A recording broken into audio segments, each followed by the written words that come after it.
opening kickoff.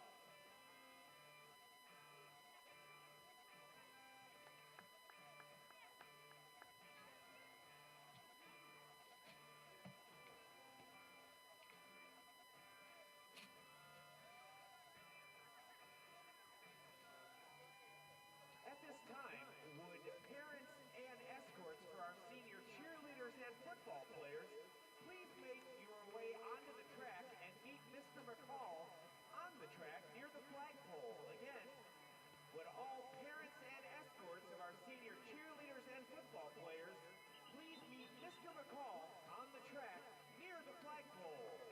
He will take you across the field to get ready for tonight's senior night activities, which will begin in approximately 10 minutes.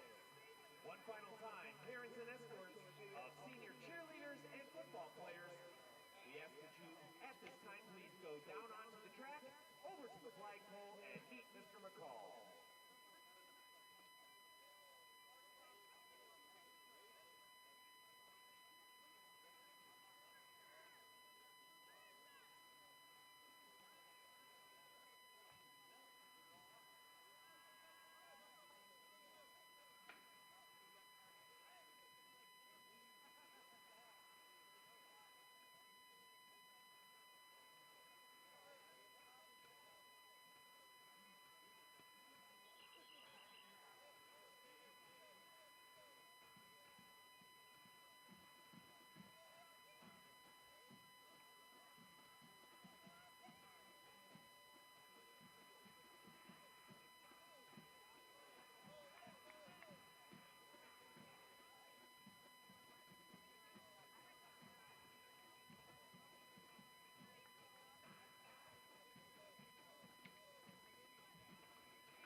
other like senior night, and then at some point we come in through Marsh, and then the starting line.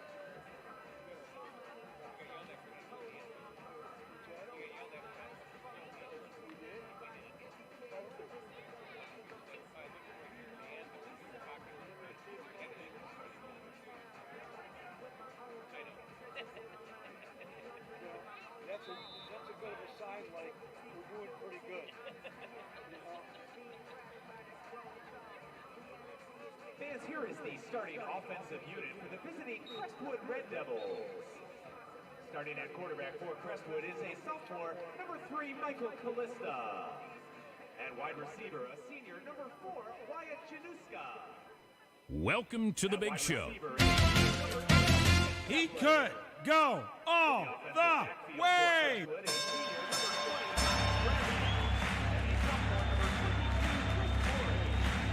Ladies and gentlemen, welcome to the main event.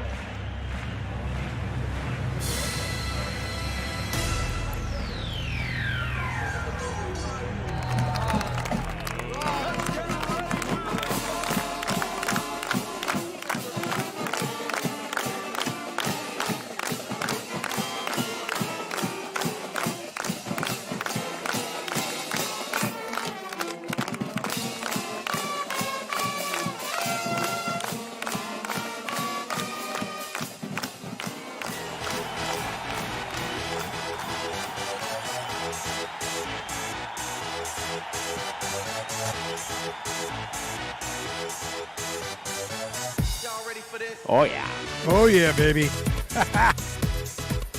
From 44092 from high atop the ridge at the campus of Wickliffe. Good evening, ladies and gentlemen, and welcome to the Worldwide Blue Devil Network. My name is Frank Foti, and to my left is my brother from another mother, Mark Tennant, as tonight the Wickliffe Blue Devils play host in a battle of the Devils as they host the Red Devils from Crestwood High School down in Mantua, Ohio. Blue Devils coming in tonight with a record of 7 wins, 2 losses. Last week, a bit of a challenge as they went out to Berkshire, and they made a game of it, but the Badgers prevailed by a final score of, I believe it was 33 to 6. Yeah, 33 to 21. Yeah. 33 to 21. So tonight we'll see if the Devils can bounce back because, folks, this is the last night of the regular season, and next week it's that P word, the playoffs, and I can tell you this, your Wickliffe Blue Devils have already qualified for the playoffs in Division 6, Region 16, and as of if they started tonight, they would be hosting here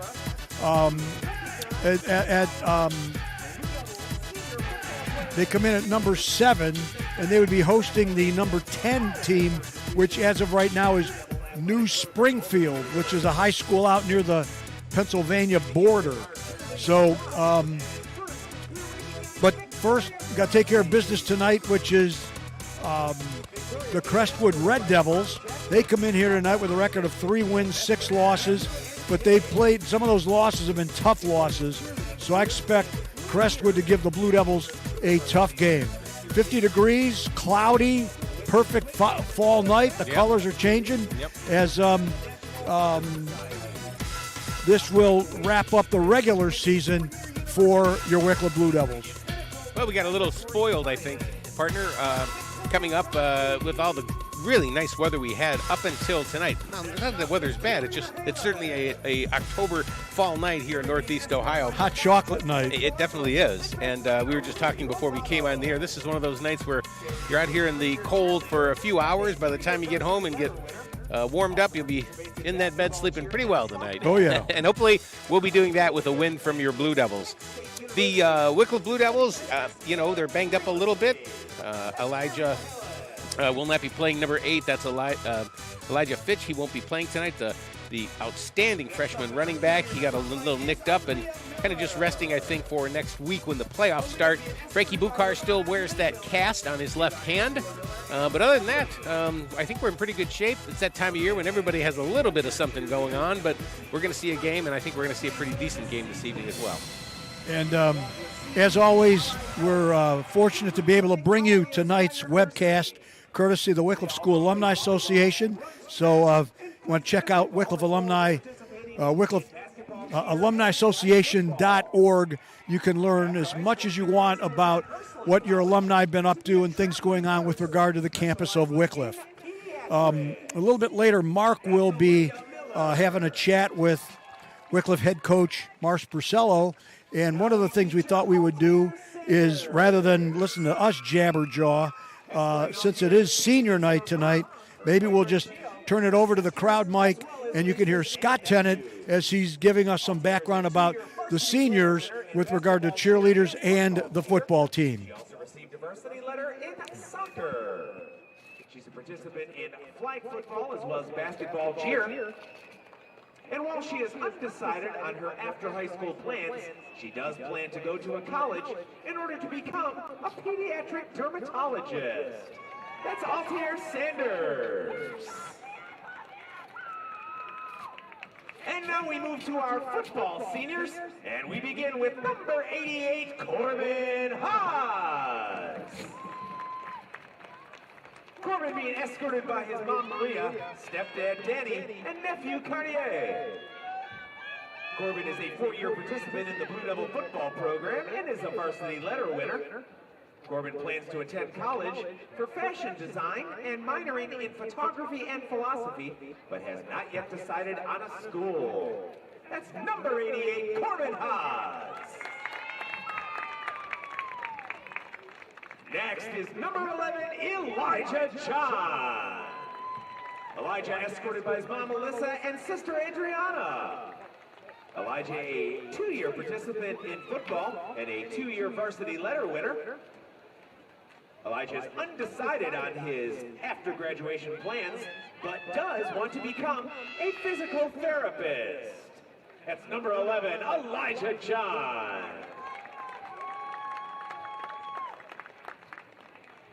Next up, we feature number 66, Drew Meitzner. Drew being escorted by his mom, Jody Meitzner, dad, Art Meitzner, and brother, Ryan Meitzner. Drew is a 4-year participant in the Wickliffe football program and a 2-year varsity letter winner. Also a member of the Blue Devil bowling team. And upon graduation, he plans to go into the union to become a union carpenter. Number 66, Drew Meitzner.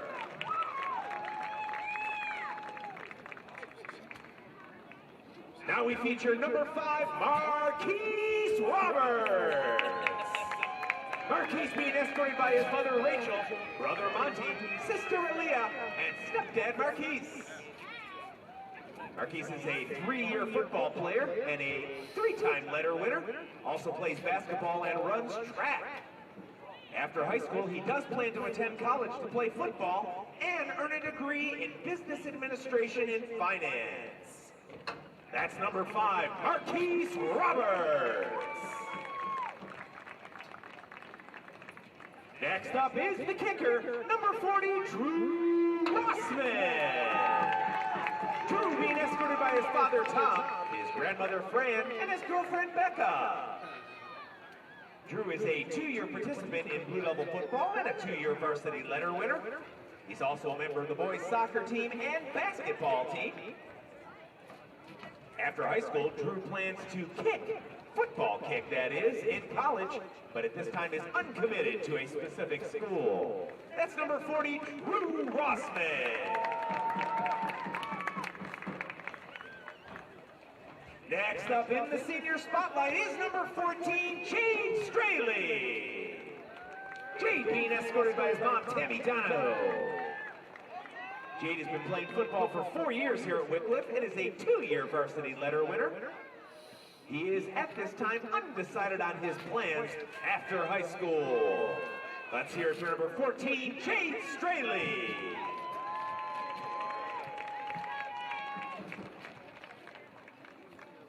Next up, another one of our captains, number 78, Nathan Ambrosino. Nathan escorted by his mom, Lori, his dad, Dave, and sisters, Kenzie and Bradley. Nathan has played football all 4 years in high school, has 3 varsity letters, and upon graduation, he says, I plan to go into welding. That's number 78, Nathan Ambrosino.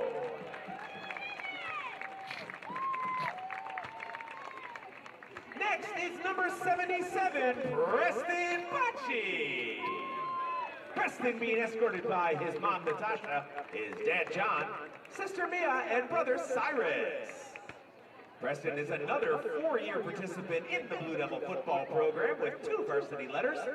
He serves as president of National Honor Society. He's a 2-year member of Student Council and is also a member of Learn, Lead, Serve.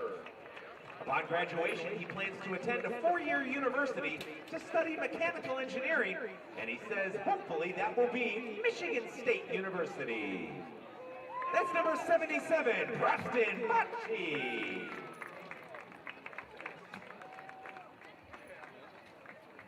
Next, we have number 3, Jimmy Feaster. Jimmy being escorted this evening by his mother, Dominique, his father, Jimmy, stepdad, Brian, brother, Brian, and sister, Brielle. Jimmy has been a member of the Blue Devil football program all 4 years of high school with 3 varsity letters. He also has 3 years of varsity basketball, a year of track, and tennis this year. Jimmy plans to attend college for real estate, though at this time, he does not know which specific school he'll be attending. Number 3, Jimmy Feaster. Now we have number 50, Gio Martinez.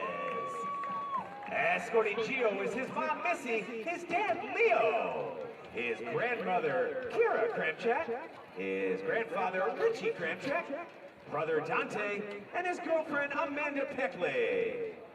Gio is a 4-year football player with 3 varsity letters, also a member of the baseball team, plans to play basketball. He's a member of the Learn, Lead, Serve class and is a member of National Honor Society. His plans after graduation are to attend a 4-year university for forensics, though he has not yet decided on a school. Number 50, Gio Martinez.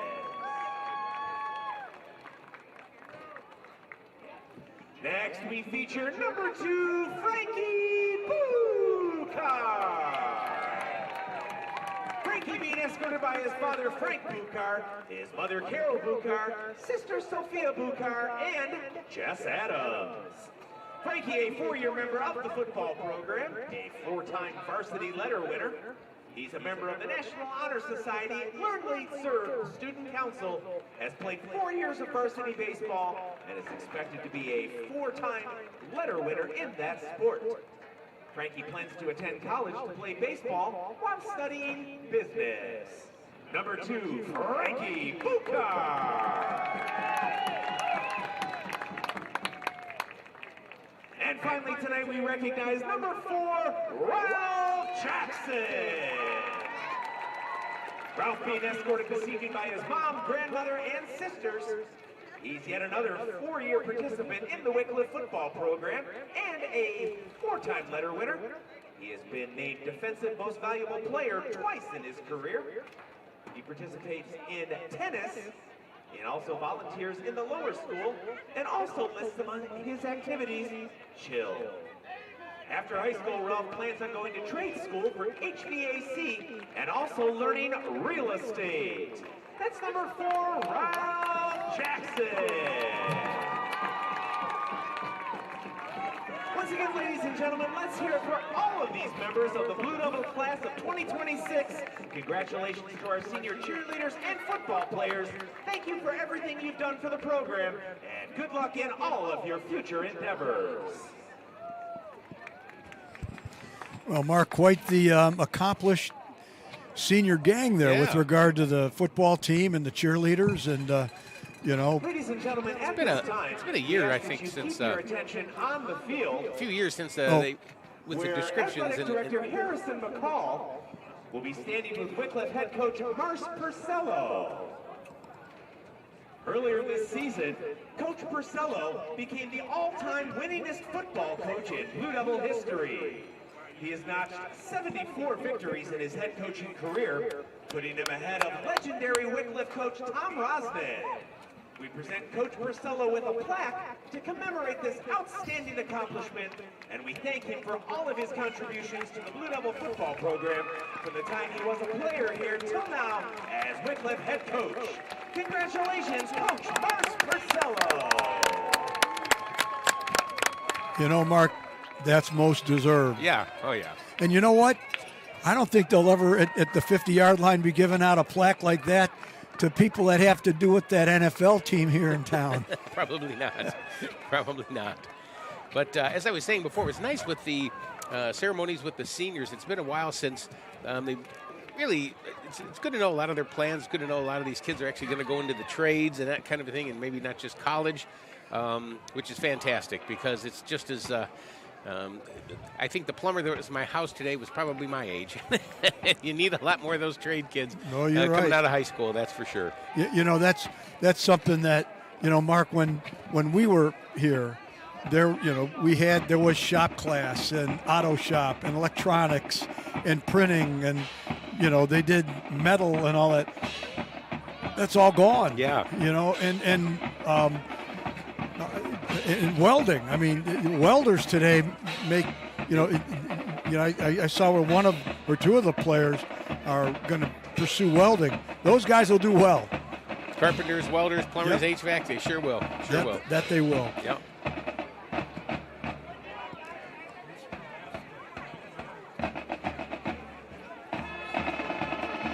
So, Mark, while we have a moment here, we're about 15 minutes away from kickoff. Probably now might be a good time to get some words from Coach Purcello. Or let's do it. I had a chance to talk with Coach just a little while ago on the field. He's excited for tonight, and this being the last game of the regular season. Let's go playoffs. Well, here we are back at Wickliffe Memorial Stadium. It's a brisk, probably the first brisk Friday night we've had in a while here, and it's the final regular season game for your Blue Devils, and as always, joining me is head coach Mark Purcello. Coach, welcome back home. A little tough last week on the road at Berkshire. What was the week like in practice? How'd y'all recover from that? It was really good. Yeah, we had a good week. We're down a few guys, but we had a good week of practice, really focused, and I think they're ready to go. So this being the last regular season game, record's looking really good. I know I read somewhere this week that they said that a playoff game was pretty much all but guaranteed. So I wanted to hear from the horse's mouth. So what do we know? What do you know? Well, we clinched a spot, so we're definitely in the playoffs. And basically, if we win, we give ourselves a chance to play a home playoff game. And it's a really good chance to play a home playoff game. So I think there's a couple games that really make a difference in our region. Mineral Ridge plays McDonald, and Garraway plays Ridgewood. So if Garraway and Mineral Ridge happen to win, which those are tough games, there's a chance we might not have a home game. But it's looking pretty good if we take care of business tonight. So 7th, we're ranked, right? Yeah, we're 7th now. It looks like we're going to be anywhere from 6 to 10. So depending on what happens. So. All right. Okay, so enough speculation that we'll find out Sunday night. To the game this evening, Crestwood comes in. You know, they might be a little down, but, you know, these kids like to play football, and you just never know what happens. You know, with a record like that, you have to kind of remind your guys during the week that, you know, look, you just can't look at that. You just got to go out and do your business. Absolutely. This is a good football team we're playing. They're 3-6, but this is a tough physical football league. And, you know, starting at the Cuyahoga Heights game, then we went to Kirtland, then it was Chagrin, then it was Rootstown, then it was Berkshire, now we're Crestwood. These are all physical football teams. So we've had, it hasn't been easy. We've had some injuries, but these guys play a physical style of football. They run single wing tee.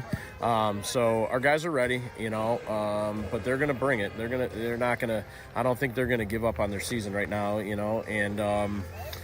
so, all week we've been reminding these guys this is a good 3-6 team. They lost a tight game to Cuyahoga Heights. Rootstown beat them by a score. So, they've been in a lot of football games. So what do you see on that side of the ball? What numbers are we looking at when you're talking tough team? Who are we looking at on the Crestwood and the Red Devils side? They're number 4 is a really good football player for them. He plays safety. He plays a little running back. He plays receiver as well. They try to get him the football in different ways. So he's a tough football player. Number 8's a good football player. He's kind of like their receiver, and he's a good corner. He's very physical. So they got some good big physical football players on their squad. Like always, probably a lot of guys going both ways for them. They do, yes. When you're on the offensive side of the ball and their defense, what are you looking at? They're a 4-4 team, and they're pretty standard when it comes to that. I think we got some things that we picked up on film, some tendencies that we're going to kind of take advantage of. We might allow our quarterback, Dom, to kind of make calls from the line, and he's kind of on his own this week, so we kind of, not the whole game by any means, but there's going to be some situations where we're going to call, a play to the right or to the left, and he's going to make that decision on which way we're going to run or throw the football. So, kind of putting it in our guys' hands. You'd mentioned I don't know if it was last week or this week, but I had some banged up guys. Do we have some guys this week banged up? Frankie's still in a cast, and Elijah Fitch is not playing tonight, so he got banged up at Berkshire. Ralph and Ralph Jackson and Jimmy Feaster are stepping in, and I feel pretty confident. It's week 10. Those are guys that have been playing for us for 4 years. It's a home game. We're playing for a home playoff game, and I'm going to put the ball in those seniors' hands, and I trust them, and they're ready to go. So. All right, Coach. With that, we'll let you go get back to your guys. Good luck, and we'll see you after the game. All right, thank you. Yeah. And there you had Mark. Good chat there with Coach Purcello about tonight's game and where things may be this time next week, as the Blue Devils, have secured a playoff spot. It'll all depend on what the Blue Devils do tonight, along with what happens with some of the other teams that are in Region 21 of Division 6 here in the Ohio High School athletic breakout. You think about it, it's like there's 7 divisions, there's 28 regions. Yep. So, this is an exciting time, especially for when you've got a team like we do that's in the thick of things, and what may be able to happen. So, all right, Mark. Let's see. Before we get at it here, I think we do have some starting lineups. Yes, we do. And we have the starting offense for the Crestwood Red Devils. Oh. And I guess I can just go ahead and take that. Okay. A sophomore at quarterback, number 3, Michael Callista. Number 4 is a wide receiver. He's a senior. That's Wyatt Janiska. Number 8 is Jake Devlin. He plays wide receiver, and he is a junior. Bobby Brandley, a senior, is at running back, number 20. And the other running back, a sophomore, Chris Morey. The tight end is number 82, Angelo DiNardo, and along that offensive line, number 50 is Mike Hager. He is a senior. Number 55 is Trent Forson. He is a freshman. Jake Eierman is number 56. He is another lineman. And Brody McCleary, number 57, and a senior. And finally, rounding it out, a junior, Chase Thompson. He's wearing number 72. And on the defensive side of the football tonight, the starting defense for the Blue Devils, number 0, Davion Marlin. He's a junior. In the defensive backfield will be number 2, Frankie Bukar, senior. In there with him as well as another senior, number 3, Jimmy Feaster. Number 4, Ralph Jackson, another senior, is in that defensive backfield. Nick Oboski, number 9, junior, is in there at linebacker. And Matthew Fiorelli, number 10, who's also a junior. He'll be in there at linebacker. Number 11, Elijah John, a senior. He's in there on that defensive side. And then rounding things out on the defensive line, number 50, Gio Martinez, a senior. And number 54, Trey Jackson, a sophomore. And that's your starting defense for the Wickliffe Blue Devils. Mark, it seems like a snap of the fingers. We were here, for the first home game, which was against Oberlin, and here we are. It's, fall is upon us. The colors are changing. There's a nip in the air. But definitely a nip in the air. Definitely a nip in the air. It'll be a 2 sweatshirt night for me, for sure. And hopefully the Blue Devils will heat things up on the field. And Mark, my gut tells me it's going to be this is going to be a tough game tonight. I mean, Crestwood historically has always played Wickliffe tough. Well, they've got some decent players there. It's not a very big roster. We've seen them with more players before, and as you can see on camera right now, they're making their way to their side of the field. Blue Devils will shortly come out and be introduced. But, yeah, Frank, you're probably right. I would say that Coach Sharp, Coach Purcello, other Coach Purcello and all the coaches down there, as Coach mentioned in the interview, they told these guys, you have to take care of business tonight. This is not, they might be 3-6, but they're a heck of a football team. And as you say, they always play us tough, and I don't see that changing tonight. And as we were looking at the field and watching them warm up, boy, I'll tell you what, especially that number 4 for them, that is Wyatt Januska. He is a big boy, and he plays, they said, tried to get him the ball a lot. He plays receiver, he plays running back, he plays defensive back. He's all over the field. So, like I said, Frank, I think you're 100% right. This is going to be a good one, and we're going to be here for it, and it should be fun. Yep. And, one of the things the Devils will have to get up on their game, because I'm guessing Crestwood probably saw it in the film, is Wickliffe's pass defense. The Devils have to pick up their pass defense.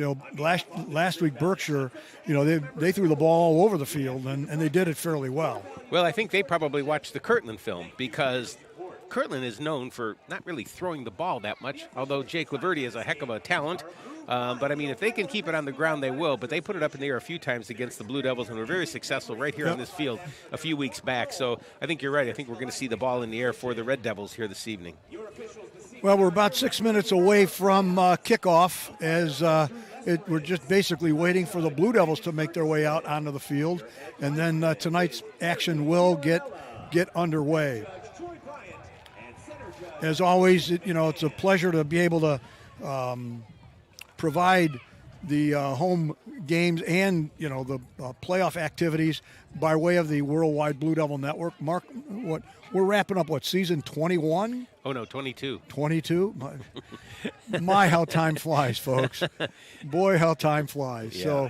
So, and I would have to say, of those seasons that we had, probably, I don't know if fun is the word, interesting is the word, had a good time, but that COVID year was something. And I think we could say now, we started that over at Lutheran West. And that week was when Mars said, hey, can we be there and even bring a camera? Well, if you remember, Mark, Mars told us that he didn't know if they could get us into the game because the regulation was only parents of the players and the band.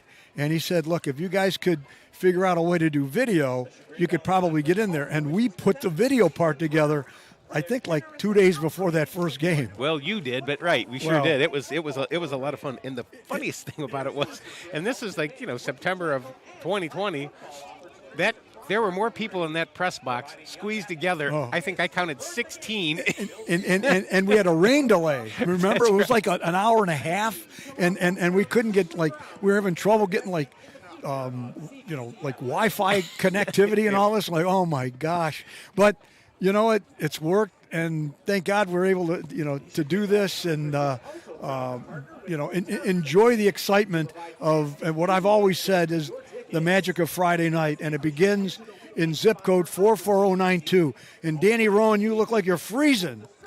You look like you're freezing up here.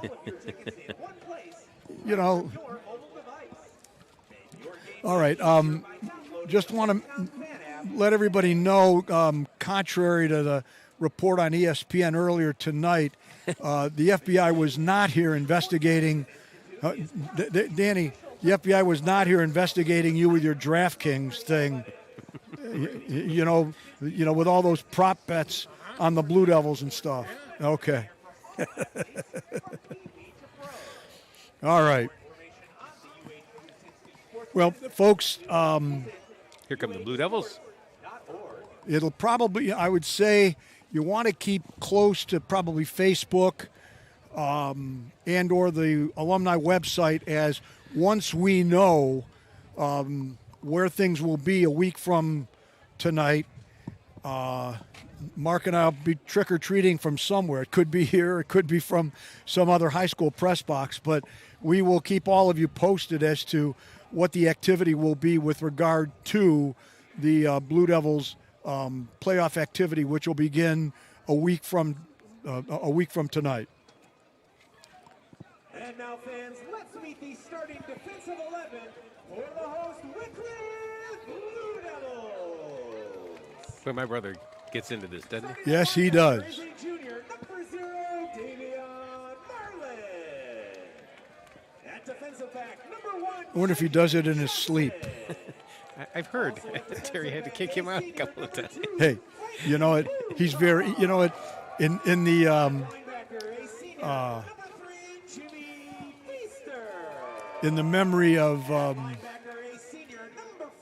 who did the announcing here? Mr. Malavic? Yeah, Mr. Malavic. Oh, yeah. You know, your brothers carried on the tradition Yeah. extremely well. At linebacker, a junior, number 9, Nick Oboski. Hey. At linebacker, a junior. So can we give a shout out to my wife in South Dakota watching the game? We can give a shout out to. Shout out to my wife in South Dakota watching the game. Sure. Oh, for sure. Oh, yeah, Drew's mom. On top. On the defensive line, he's a So, senior, number 50. Oh, really? Martinez. Yeah, exactly. So our youngest is playing hockey out there, Remington. So she flew out there for the tournament. So. Sioux Falls? Yeah. No connecting quite out. So, folks, if you're wondering what's going on in the background, Drew Rossman's dad is up here, and we want to give a shout out. Mark, you got all the info. The Rossmans are up in Sioux Falls, South Dakota, and there's a hockey game. Wow. And, You know, it's pretty cool how I have to say that our Worldwide Blue Devil Network, it gets out. I check, like, while we're doing the webcast here, like, I know for the Rootstown game, we had a few hundred people connected from all over. So to Mrs. Rossman, hopefully the hockey game in South Dakota is going well, and we hope to see your son, you know, out there place kicking a whole bunch tonight. And hopefully they're extra points. Extra points, right. Well, folks, we're about a minute away from kickoff. The Devils will be receiving tonight's opening kickoff, so they'll have it first. And as Mark mentioned, and from his interview with Coach Purcello, we will not have Elijah Fitch in the backfield tonight. He's out injured. I guess he could have gone tonight, but, you know, for precaution, they want to make sure he's going to be 100% for the playoffs. So we'll see. And you know, when in the game against Rootstown, you know, Jimmy Feaster came to life and, you know, basically carried him in the fourth quarter when the Devils had to go down and score the winning touchdown. So back in triple safeties for the Devils is number 3, Jimmy Feaster, number 2, Frankie Buchar, and I believe Marquise Roberts is back. And teeing it up is number 25, which is James Lancaster. So the Devils, when they have it, they'll be going from right to left on your screens.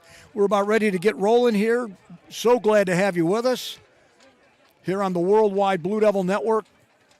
Just a matter of them giving the go-ahead to get going. At the rate we're going, we'll be able to eat breakfast before they kick off. Oh, here we go.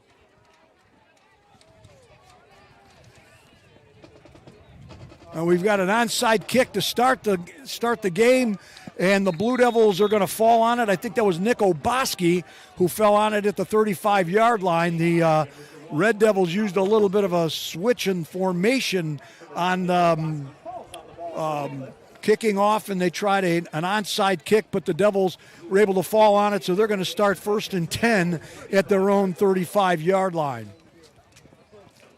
In at quarterback number 6, Dom Purcello. He's a sophomore who's not. He's definitely played, you know, as if he was a junior or a senior. And they're going to start in a shotgun formation. Frankie Buchar wide to the left side. A handoff to Jackson. He breaks tackles out over left. left guard gets out to about the 41-yard line, a gain of 6 on that play.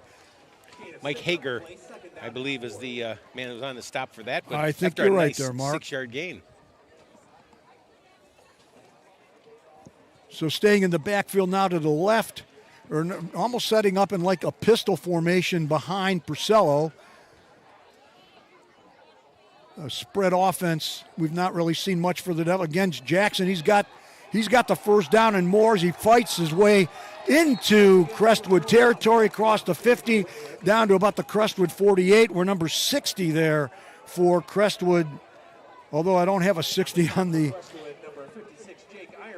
Jake Ironman, number 56. Right, but there's a 60 on the field, and I think number 60, I'm sorry, Baba O'Reilly on in there on that tackle. So it's going to be 1st and 10, Blue Devils. They've spotted it at the Crestwood 49-yard line, just underway. First possession for Wickliffe. Crestwood showing blitz. Jackson breaking through. He's on his way, 25, 30, 20, and run out of bounds at about the Crestwood 18-yard line, and a very late flag coming in down at about the 15. Let's see what the call's going to be. I definitely think the defensive line for the Red Devils was offsides at the snap of the ball. Yeah, but the flag was over here. And I think it'd be a face mask, which is going to take it half the distance to the goal. So the Blue Devils featuring Ralph Jackson here these first few carries, and they are now going to be set up with a 1st and goal at the Crestwood 9-yard line. Well, so far Ralph is, of course, and he's been here for 4 years, doing a great job for Elijah, who's on the mend and probably will be back with us next week. But I'm just going to keep feeding them the ball, I would think, partner, until they cross that goal line. They spread Frankie Bukar out to the right in the slot. Jackson's going to remain in the pistol behind Purcello.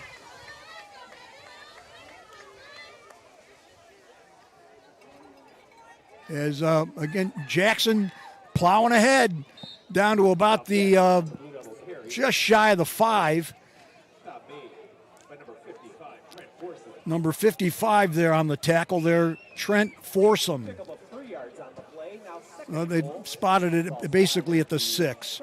So it'll be 2nd and goal. Wickliffe at the Crestwood 6-yard line, just underway. No score. Devils on the march. This time Wickliffe sends Cole Vanetta wide to the right side. Frankie Bukar in the slot to the right. As Purcello bobbles the snap, and he's going to lose some yardage back to about the 10-yard line. I have a feeling that Dom took his head off. He turned his head while the ball was coming back, and fortunate to fall on it, as it'll be 3rd and goal. Blue Devils at the Crestwood 10-yard line. Now checking into the backfield will be Jimmy Feaster.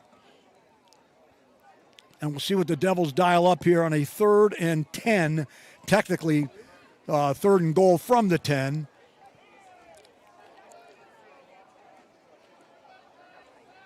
Snap, they hand it to number 5, Marquise Roberts, who goes wide to the right side, doesn't get much, as they're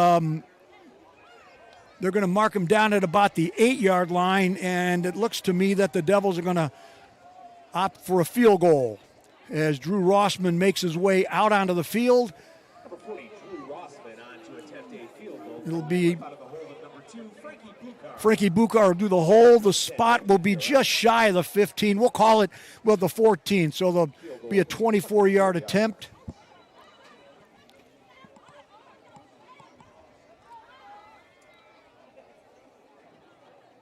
Just waiting for the snap. The snap is back.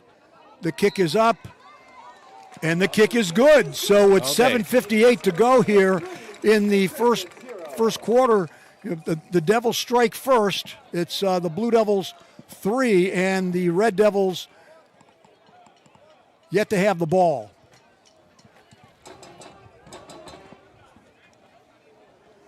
That almost sounded like the ESPN thing. Da-da-da, It was. da-da-da. It was. They got that for the field goal. So no fight song, huh? No fight song. Well, we could fix that. No. Touchdowns only. Touchdowns only. Well, all right. Well, we'll see what the Devils will do on defense here as they strike first. 3-0 Wickliffe, 7:56 to go here in the first quarter. 50 degrees, feels like 32 degrees, but a beautiful fall evening here as we're underway, as Drew Rossman is teeing it up. And going back deep for Crestwood. One is number 4, Wyatt Januska, and number 22, Chris Morey. They're back at about their 5-yard line, and if Rossman does what he normally does, he's able to put this one into the end zone on the fly. But we'll see what the Devils dial up here, because at times they themselves have tried different things in kickoffs and kickoff coverage.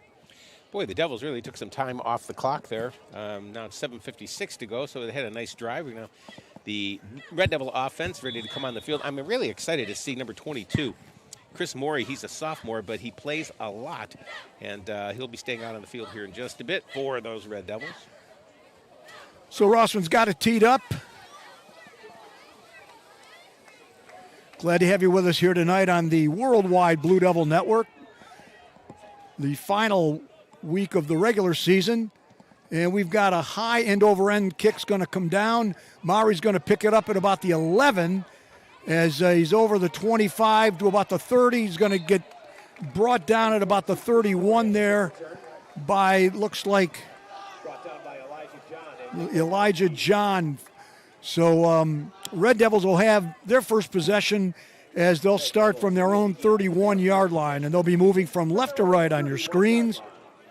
And their quarterback is a sophomore, Michael Kalista. And from what we understand, they run a lot of single wing, much we've seen in the past with the Blue Devils. And Kalista, he sets up in a shotgun tight formation. Put a man in motion. They flip it. Maury's got it over the 30, 35, about the 37-yard line as he goes wide to the right side. Oboski's one of those up there to bring him down, along with number 5, Marion Roberts. Good gain there in that first play, of a gain of 7. Boy, he's got some nice vision there to run off the right side of that line and pick up a few yards there, so it's going to be second and short. Yeah, they've got to get to their 41. They've got it spotted at the 38-yard line. Now a big shift by the whole offense. And we have a false start.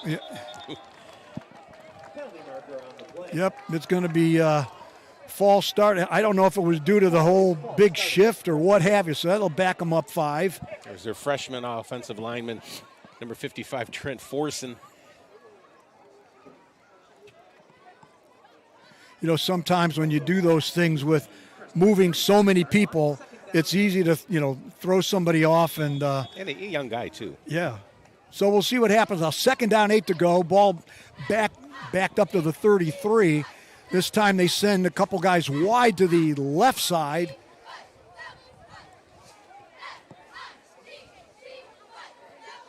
As, again, they right up the middle, they keep it.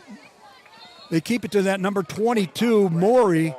He goes over right guard, and he gets good yardage out to about the 39-yard line. And Mark, they open up some holes, and Morey, he does have a feel for, running that ball. Yeah, I mean, like I said, both teams just keeping it on the ground so far here tonight, and both teams seem to be moving the ball here early with 6:17 to go here in the first quarter. This time they set up again and they move like everybody on the offensive line as they give it to Maury, who's going to break. He's got the first down and more. No, I take that back. It was number 25, James Lancaster. Looked like the Devils were going to bottle him up in the backfield, but he was able to get wide to the right side, and he gets out to about the 46-yard line, and it's a fresh set of downs for the Red Devils as they have it 1st and 10 at their own 46. Ralph Jackson and Mr. Oboski, Nick Oboski, were both in on that tackle all the way over from the other side of the field. Red Devils break the huddle. Tonight's a battle of the Devils. They send a couple guys wide to the left side. Kalista in the shotgun. Maury up tight behind the left guard. Kalista looking to throw. He sets. He's firing long. And in and out of the hands. He was looking for number 4, wide Januska, who was open down at the Wickliffe 40. But he wasn't able to pull it in. So it'll be 2nd and 10. And a little high. A little high, but the one thing, Mark, I noticed is Kalista, he had time to throw the ball.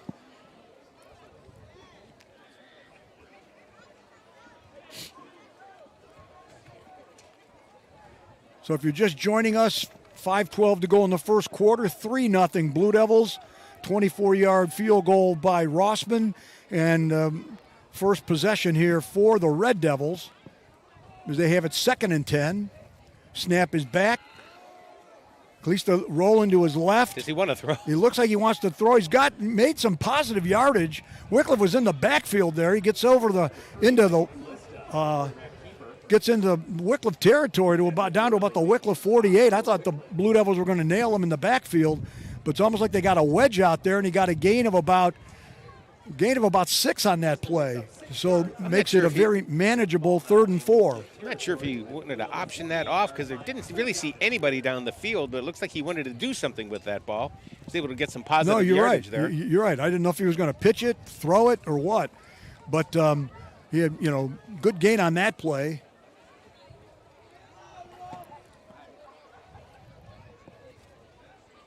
So again, they stay in a tight formation. The snap is back as they hand it wide to Maury. He's going to get met at lose a yard. A nice pursuit there by Wickliffe, Oboski, and Marquise Roberts. So it's going to set them up with a 4th and 5 at the Wickliffe 49-yard line. So we'll see if they're going to.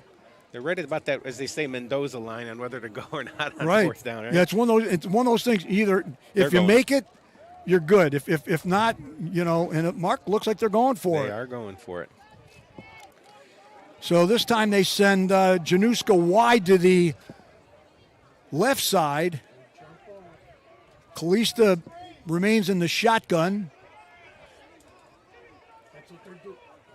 As looks like he's going to keep it himself. He's going wide to the left, and he's going to get run out of bounds. And the Devils take over. And Wickliffe will take over. Nice pursuit there on the defense. Jaden Johnson, I believe, was over there. Did I hear they say? I didn't see a flag. Okay. So the Blue Devils will take over on the Devils will take over on downs as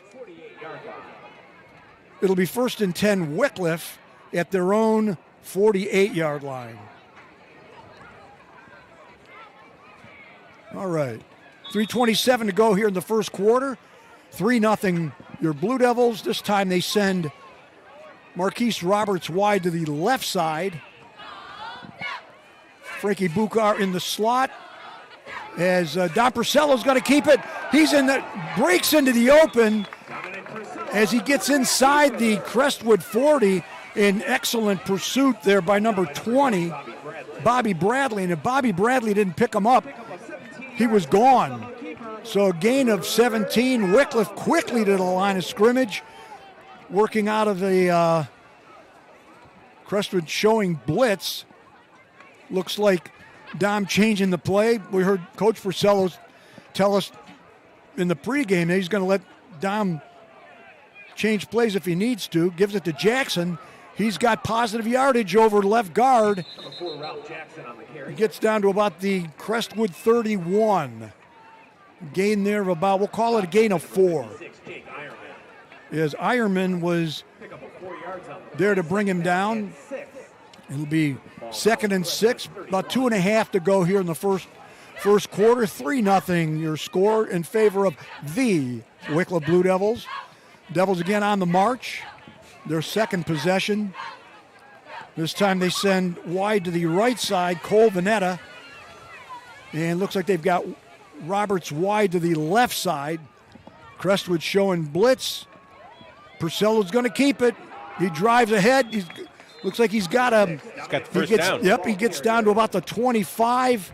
It'll be a first down as he kept it, called his own number, going over right guard. For Crestwood. Pick up 6 yards on the play. Get it up for Wickliffe. First down. So it'll be 1st and 10. Blue Devils at the Crestwood 25 is now checking in Jimmy Feaster and making his way to the sideline, Ralph Jackson. So we'll probably see Jimmy there in the backfield. Yep, he's going to be lining up in that pistol formation right behind quarterback Purcello.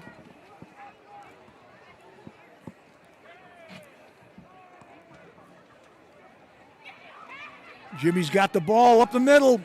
He's down to about inside the 15 as he went over right tackle. Lancaster brings him down. Oh, wait a minute, Scott. Yeah, it is a first down. They were marking second down. No, 1st and 10 as they're now at the Crestwood 15. Feaster again. The ball's on the ground. Oh, and he fumbled it away. Oh, and he fumbled it away, and it looks like Crestwood recovered at their own 4-yard line. I think that was number 4.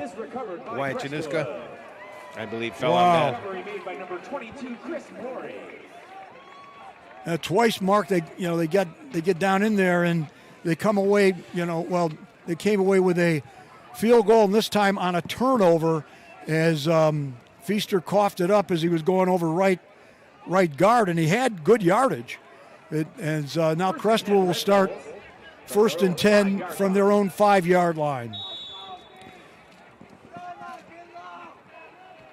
61 seconds to go here in the first quarter. Blue Devils up 3-0. We'll see what the Red Devils dial up here. Backed up deep in their own. Januska moves into the backfield now. And they give it to him as he breaks tackles. And the Devils are going to wrap him up just shy of the 10-yard line. Number 5, Marquise Roberts. And Nick Oboski on the tackle there. Not before he got 5 yards, though. Marcus, what I said in the top of the webcast, Crestwood plays them tough. Hey, I didn't see how that ball came out. I'm sure somebody got a hand in there or whatever. Possible. 2nd and 5 from the 10-yard line. They've got to get to their 15 for a fresh set of downs. Clock running just under 20 seconds to go here in the first quarter. Snap goes. It looks like they get it to Lancaster. And he gets out over the 10 to just over the 15. There'll be a fresh set of downs.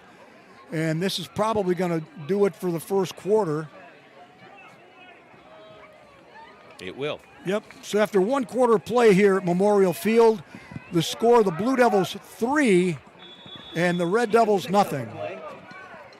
And that is the end of tonight's first quarter with your score, Wickliffe 3 and Crestwood 0. Well, Devils shot themselves in the foot there, Mark. They on the first drive, they had the one snap that got bobbled, and they forced them to have to settle for a field goal. And then this second drive, they got down to the inside the 10. They cough it up. So we'll see what happens here. And even before that, they stopped them on that 4th down, which really looked promising. And then, led by Don Purcello, they really kind of just marched right down the field until, unfortunately, Jimmy Feaster fumbled that ball. And it looks like now the Red Devils are moving the ball pretty well. They're going to change sides of the field. Ball's at about the 16-yard line. Yep. Looks like it's just spotted shy of the 16.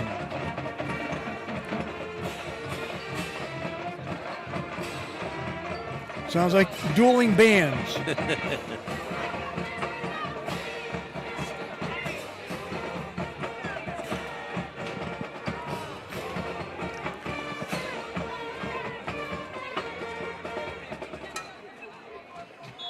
So it'll be 1st and 10.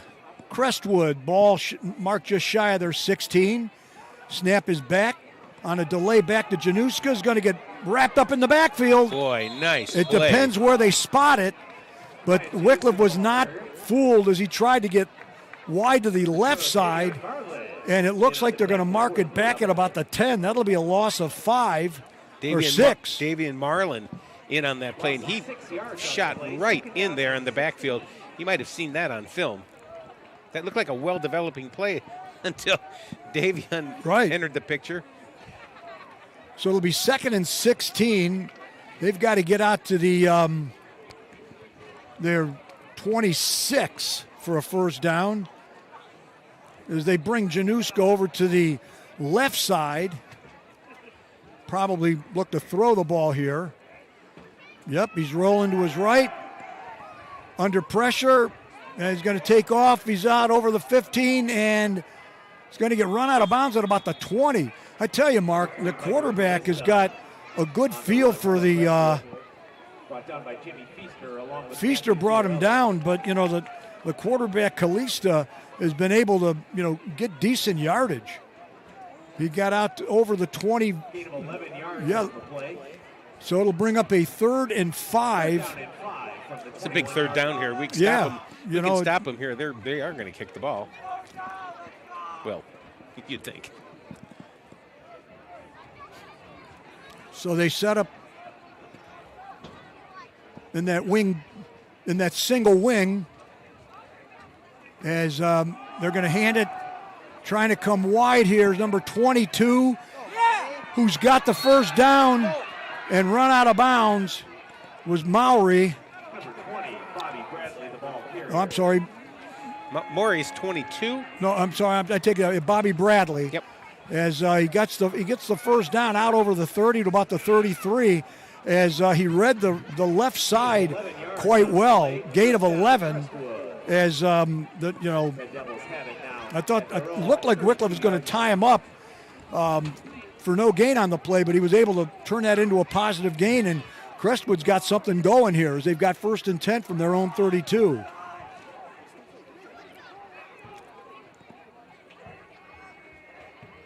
The snap is back.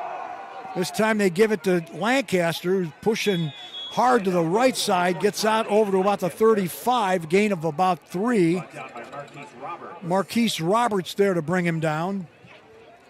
3-yard pickup on the play brings up 2nd down and 7. Just under 9.5 to go here in the first half. Make sure you get your 3-0 Blue Devils. representatives of the Wickliffe Band Boosters walking around the stadium tonight selling those tickets. Looking across the field, nice little turnout there for the Crestwood fans. Made the jaunt from Manaway. As they set up in a tight formation. Snap is back. They're coming wide. We've got a flag coming down, probably holding there as Januska gets out over the 50, but I have a feeling they're bringing it back.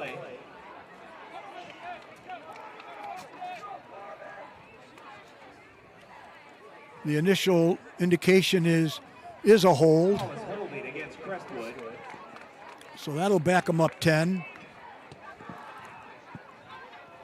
Well, it seems like both of these offenses end up misfiring a little bit after some really nice plays and moving the ball. We'll see what the Red Devils do here, but This will set them up with a 2nd and 17. The ball is back at the 25-yard line. Yeah, Mark, both teams have been able to, for the most part, run the ball almost at will. yeah.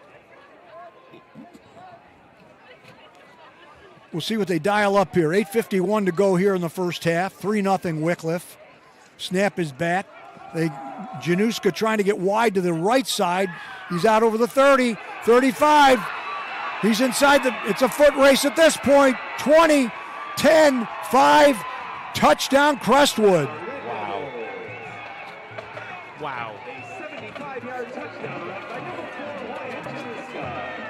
Boy, we sure didn't need that.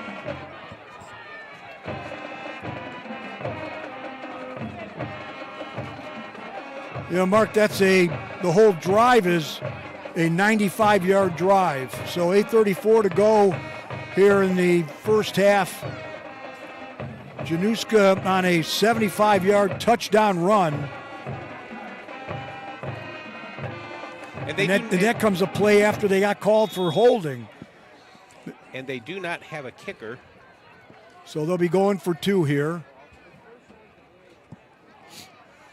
Right now, it sounds like a baseball score, 6-3. Yep.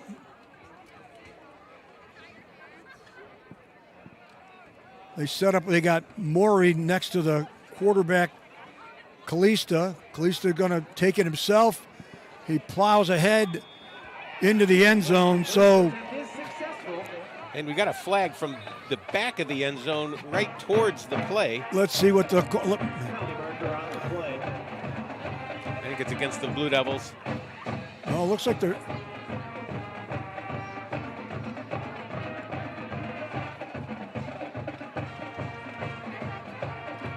Personal foul. Personal foul against Wickliffe. The 2-point conversion stands, making your score Crestwood 8 and Wickliffe. So with 8:34 to go in the first half, Crestwood has popped out into the lead on the 75-yard touchdown run by Wyatt Januska. It puts them up by a score of 8-3. And Mark, at this point, Devils kind of shot themselves in the foot. They were, moving it. They were inside the 10, and they turn it over, and Crestwood comes back and turns it into points. The Red Devils are moving the ball between the tackles and the outside. So yes. They're either running, between the guard and the tackle, or the tackle and to the outside, and they seem to be doing with precision and successfully doing it on that extra point. It didn't even look like the quarterback was touched. And due to the unsportsmanlike conduct penalty on Wickliffe, Crestwood will be kicking off from the Will be assessed here on the kickoff. Wickliffe 45-yard line. So if they started the game with an onside kick. Number 25, James Lancaster, is the one the ball for Crestwood. James Lancaster's got it teed up. We'll see. See if they do it onside since they're on this side of the 50. Right. I mean, why not? Feaster's deep, back at about the 2-yard line. And again, they squib it down. There it is. Crestwood has the ball.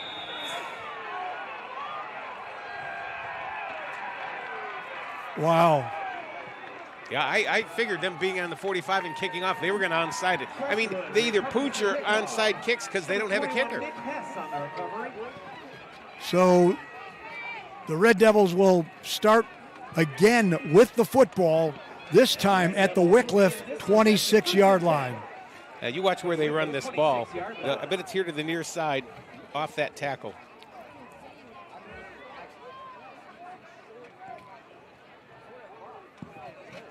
Well, the Devils will have to man up here. And Mark, on that, it kind of like rolled through 2 Wickliffe players. And all they had to do was just fall on it. Well, they set up this time in a very tight, almost like a full house backfield. As this time looking to throw here. He's looking to throw it. He's got it completed to number 82, Angelo DiNardo. And it's down to about the Wickliffe 8-yard line. Boy, Coach D'Amato is really mixing up the plays here, especially now that they got the Devils on their heels a little bit. Yep. Ball resting on the Blue Devil 8-yard line. So clock running, coming up on 8 minutes to go here in the first half. Crestwood now on top and looking for more. 8-3 Crestwood. They send DiNardo wide to the left side. They're in an I formation.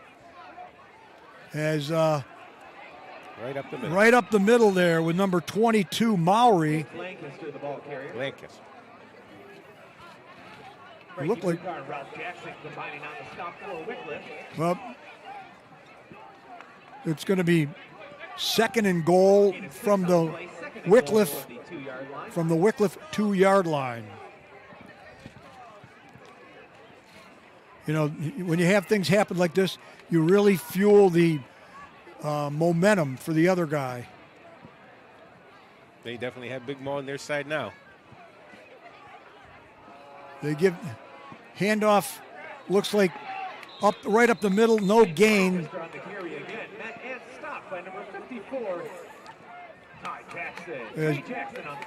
Trey Jackson on the stop, and I think it was Lancaster on the carry.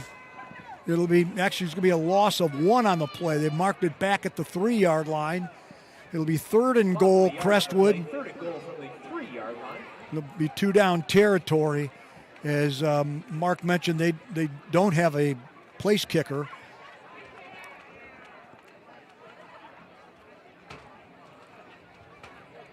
The snap as Januska goes wide to the right and gets into the end zone for Crestwood and the touchdown.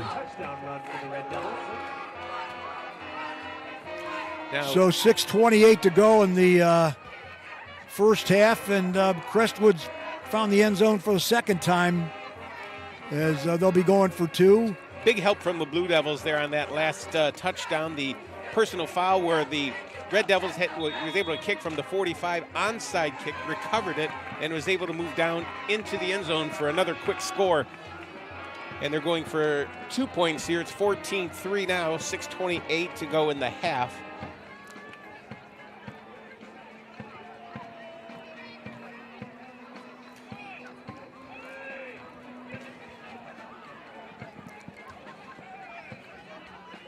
So in the backfield there again is Maury with the quarterback Kalista. They have a man in motion. Kalista's going to keep it himself. This time they will not get it. No go. So the 2-point conversion is no good. So it's 6:28 to go in the half. You've got Crestwood on top of Wickliffe for now by a score of 14-3. Mark, and again, you know, I wouldn't be too surprised if they don't try it once again. Right, or it's going to be a pooch kick, and which essentially is just a kind of a longer onside kick.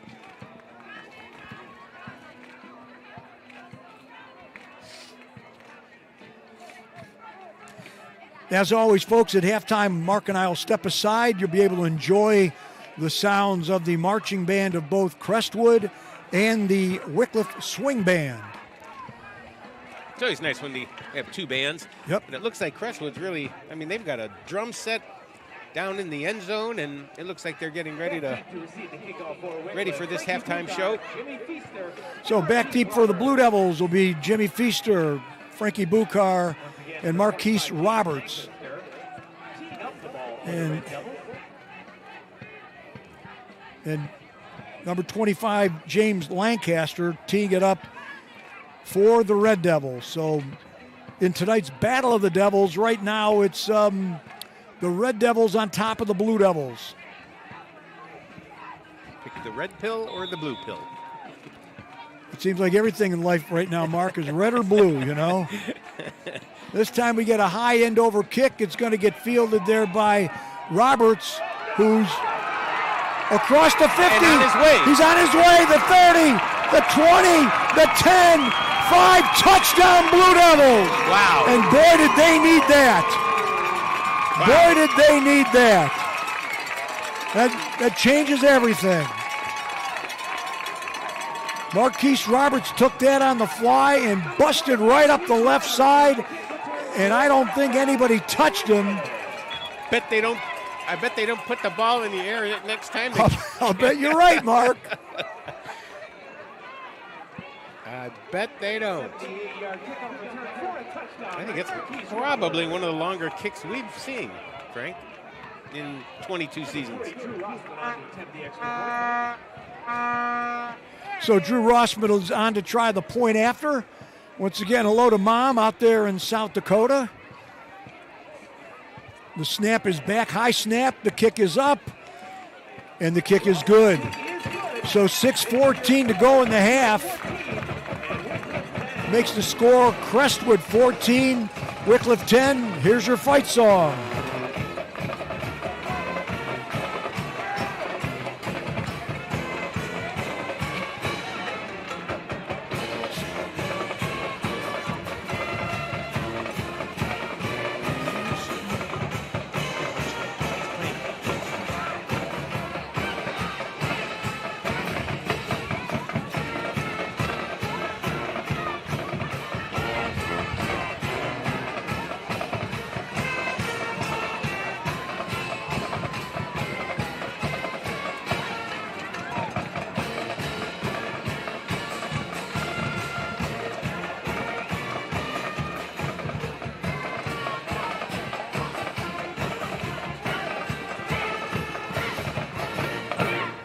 Okay, Drew Rossman's teeing it up, and back deep will be number 22, Chris Mowry, and Wyatt Januska. They're standing back at about their 5, and want to say hello there to Cindy Rossman as she's out there with Emerson. Playing hockey. So if it gets any colder here, we'll be able to play hockey here. Drew's got it teed up. That kickoff return puts new life in it for the Blue Devils.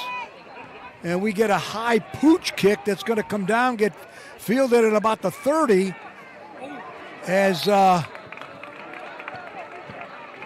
get you a name and number. I believe that was number 19. Number 19, Zayden Beverly, and he brought it out to about the 39-yard line. Mark, I'm surprised they're not trying to kick it deep, given that Crestwood on offense has been running the ball quite well. So it'll be 1st and 10, Crestwood at their 39, and it sounds like we've got an official timeout on the field with 6:09 to go, as the officials came over to talk to Wickliffe coach Marsh Purcello.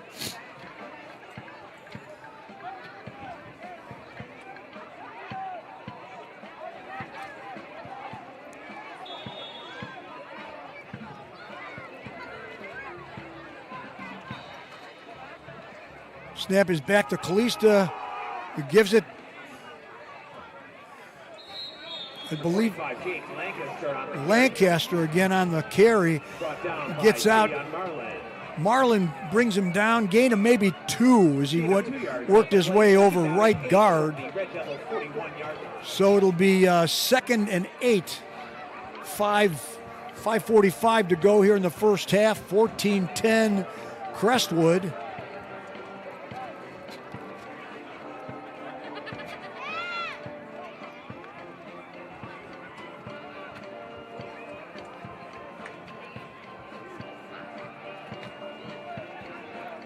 They stay in a shotgun formation, put a man in the, come wide. Januska's going to get, we got a flag down. Januska's going to get met out at about maybe the 42. Let's see what the call's going to be. Probably a hold. I believe you're right. Looks like it was right in that interior area. Yep. Hold on Crestwood. Last time, Mark, they backed them up 10 yards, and then Crestwood took off on a 75-yard run on the very next play. So they're going to back them up to about the 31. You don't need any of that. It'll be 2nd and 18. They've got to get out to the Crestwood 49 for a first down as they wind the clock running. 5:10 to go in the first half. 14-10 Red Devils. They've got Januska this time in a slot on the left side. He's in motion to the left of the quarterback. As they hand it to him, he's going to get mad and slammed down in the backfield by Ralph Jackson. Mark, I wonder if Januska was going to throw the ball. He was waltzing to the right side like he was going to throw it, or maybe they're going to run that same play they ran for the touchdown. But a loss of 6 on the play. It'll be 3rd and 24. Blue Devils taking a timeout with 4:34 to go, stop the clock to hopefully get the ball back and make use of the time. We'll have performances by both of our marching bands. you know, I don't want to say it's out of character, but at this point in the game, it's rare when coach calls a timeout. I think because of the scoring and everything, it just happens so fast. We've got some time left. He wants things to slow down for him a little bit, and so they get a couple of stops here, and they can get the ball back and hopefully do something with it on this drive. Mark, I think what he's trying to do is with 4:34 to go, if they're able to stop it with 3rd and 26, they've got clock to use. Yeah. So, but like I said, I also think that I think they want things to slow down here just a little bit because it just at any second it just seems like the Red Devils can break something. Yep. Coach Sharp out there coaching them up.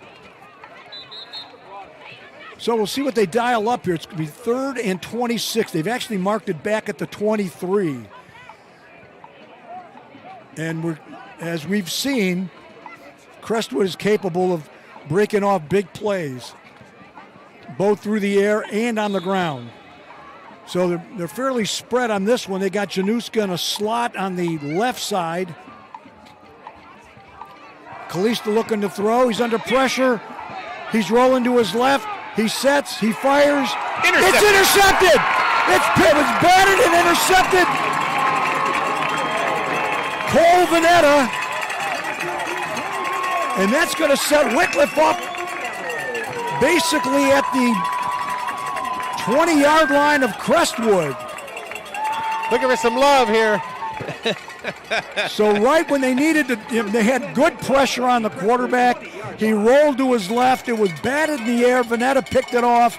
And now Wickliffe is set up 1st and 10 at the Crestwood 20. Cole's dad, Kevin, up here all smiles. He should be. He should be all smiles. Blue Devils back on offense. Haven't been on offense in a while. Ralph Jackson trying to go wide to the left side. Inside the 15 down to about the 13-yard line. Nice run. Nice run over left tackle.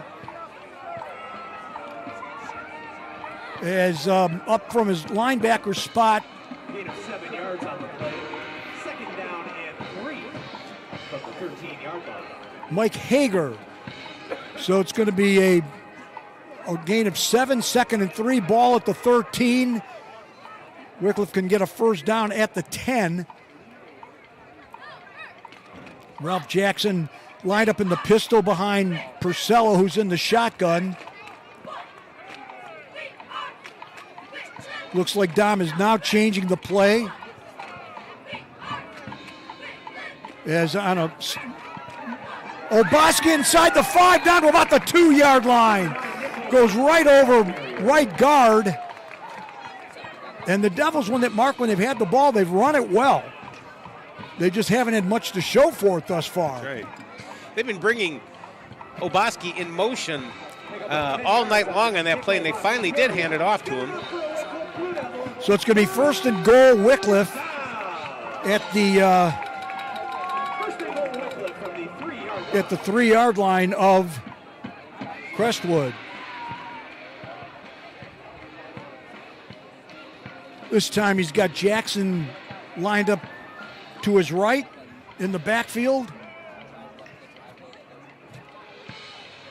As Purcello's going to keep it. Driving near the goal line and into the end zone for a Wickliffe touchdown. Nice run there by 3-yard run.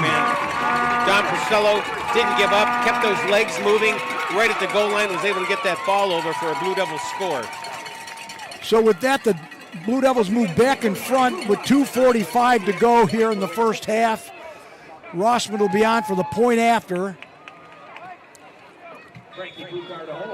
Frankie Bukar, your holder. Snap is back, kick is up, and that one almost went to Euclid, folks, and the kick is good. Here's your fight song.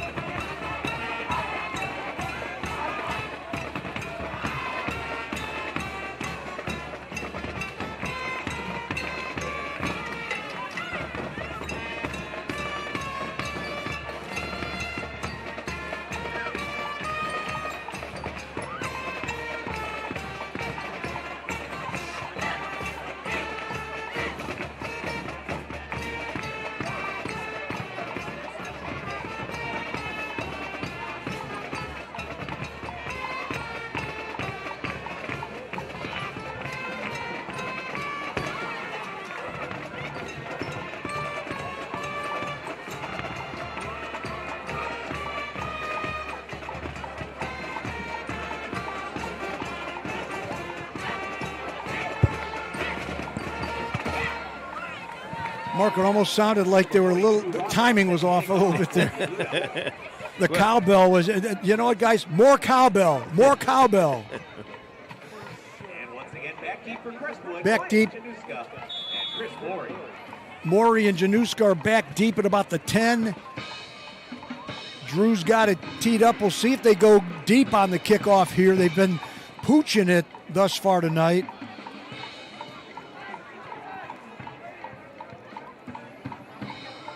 He's got it teed up. Here we go. A high end over end pooch is going to come down again to 19. Who's going to get... I think the ball's on the ground. The ball's on the ground, and I think the Devils have recovered. Wow. Zayden Beverly again, and Wickliffe is going to have it with 2:38 to go. 1st and 10 at the Crestwood 36-yard line. So, Mark, we were giving it away to them, and now they've given it away to us a couple of times. So I think what they were trying to do there with those high kicks was it's almost like getting under it, and you have to kick since it's a kickoff. Right. There's no fair catching rule. At least I don't know if there's in high school. And they those guys bearing down on them, that receiver's looking up, looking down, looking up, and looking down, and we had the fumble and another turnover for the Blue Devils. Great field position at the 36. Wickliffe's got 2 timeouts and 2:38 to go here in the first half, and they're up 17-14. As Jackson's going to take it right up the middle. He's got yardage. He's down inside the 30, down to about the 28. For Ralph Jackson on the Blue Devil carry. Among the Crestwood tacklers, for number 56, Jake Ironman. Ironman there on the tackle. Wickliffe in a hurry up. And number 9, Ty Berkowitz. 8 and 9, 2nd down and 1. It'll be 2nd and 1. Snap. Jackson is again. Looks like he's got the first down to about the. We just see a flag come in. I'm not sure, Mark. Maybe it was a beanbag. Clock is stopped with 2:04, and there is a penalty marker, and it looks like they're going to back Wickliffe up, probably a hold on the Blue Devils. Call's going to be holding against Wickliffe. So that'll probably back it up to about the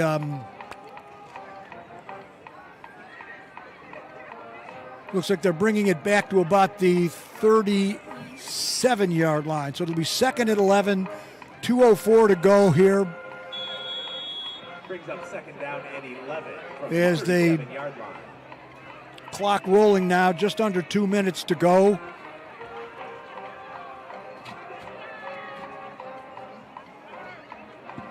Right up the middle.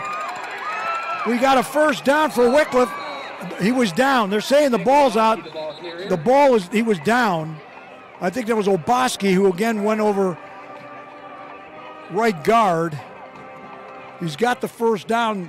Wickliffe needs to manage the clock here. As it'll be 1st and 10. 1st and 10 at the Crestwood 22.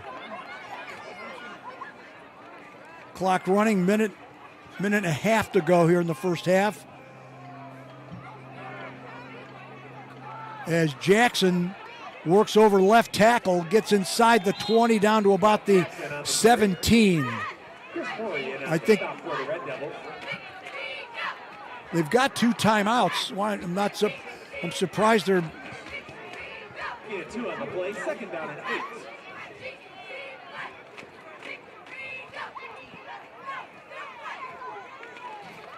Just under a minute to go, clock running. Taking a lot of time here. As Purcello's going to keep it himself up the middle. He's down inside the 10 to about the 8-yard line. And I think we're 43 seconds to go. We've got a late flag that just came in. Let's see what's going on.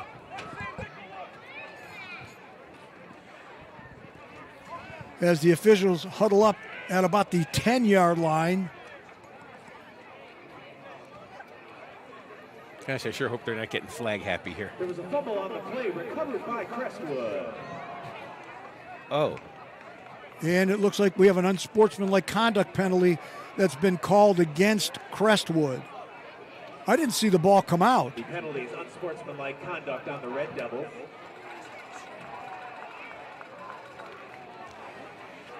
Wow. This will be half the distance. Devils have shot themselves in the foot once again, folks, inside the red zone. So with 43 seconds to go, the Red Devils will have it 1st and 10 at their own 5-yard line. The rate they're going, Wickliffe could have 30 points up there by now, Mark, if not for the mistakes.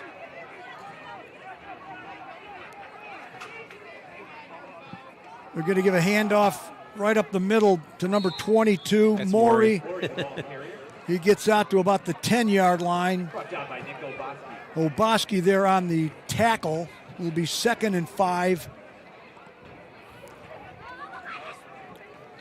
The second half, Crestwood will be receiving the kickoff in the second half, and it looks like the Red Devils are just going to let the clock run out here. So as we've got the first half in the books here from Memorial Stadium here in Wickliffe, Ohio, the score is the Wickliffe Blue Devils 17 and the Crestwood Red Devils 14.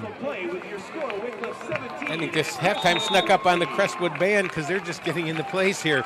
But I'll tell you, to wrap up the first half, partner, I guess mistakes on both sides of the ball for Crestwood and the Blue Devils kind of highlighted this first half. And a first half we haven't seen played like that in a while. No, it was just weird. Mark, you're right. And, I mean, Wickliffe fumbled. What do you think about it? They fumbled down here in the red zone. Then they turned it over on the kickoff, which led to points. Then they just fumbled over here. I mean. And you had that unsportsmanlike conduct where they got the onside kick and then were able to go down and score pretty easily. Right. So at that point, I really wasn't sure how the game was going to go, and then it's back and forth. So, at least we're being entertained this evening, and Coach was right, you were right. They always play us tough, and I'm sure that's going to continue on here in the second half. Something tells me that. As Mark and I are going to step aside, the Crestwood marching band is getting ready. You enjoy halftime, and we'll chat with you guys in the third quarter. Good evening, ladies and gentlemen. Tonight we proudly present to you the 2025 Crestwood Scarlet Guard. The band this evening will perform selections from the 2025 competition program entitled Wild Things. The band travels tomorrow night to the OLE of Michigan Association State Marching Band Finals to perform at 7:45 p.m. Tonight we feature soloists Brady Major, Damian Richards, Emma Lyons, Thea Casper, Alice Corson, Lily Hemrock, Natalie Fiato, and Marcella Zach. Introducing drum majors Emily Mareka and Lee Agnes.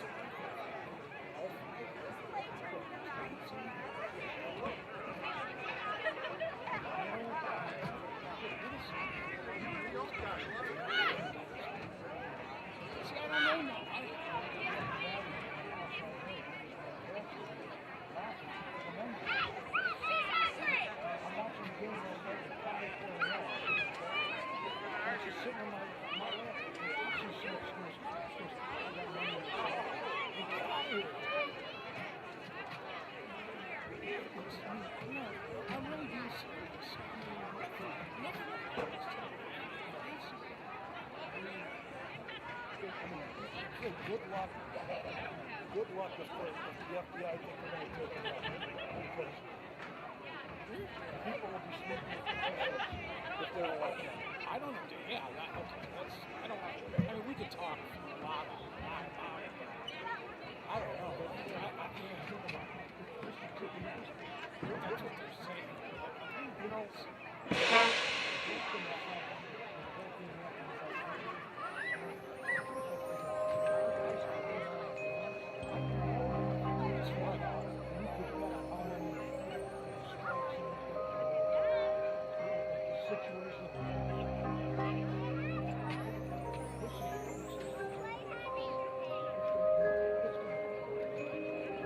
Max realized he missed his mom. I'm just saying, man.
So he left the wild things behind.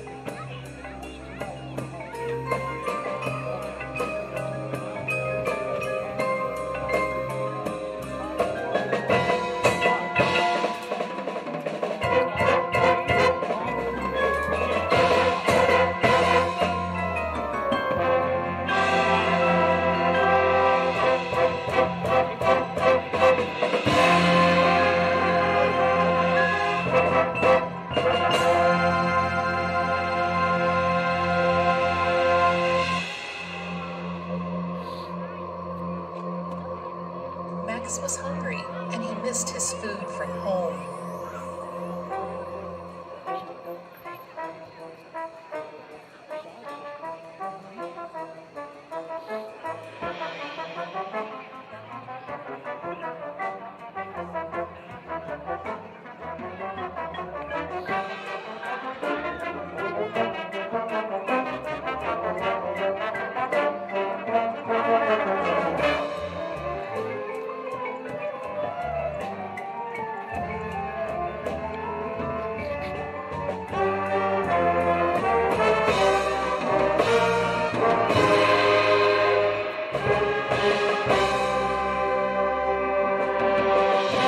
They shook their heads and said, "Please don't go."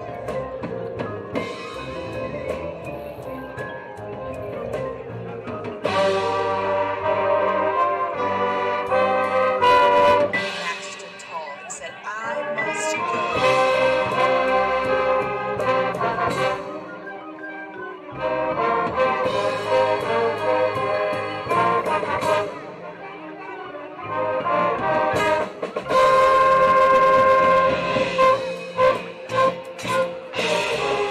He climbed aboard his boat and waved goodbye.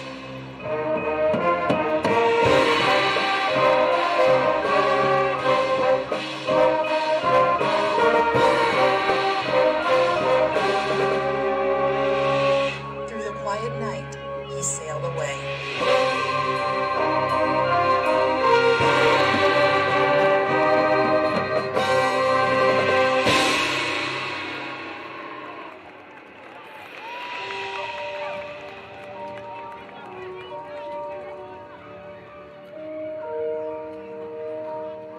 He returned home to find it just like he left it.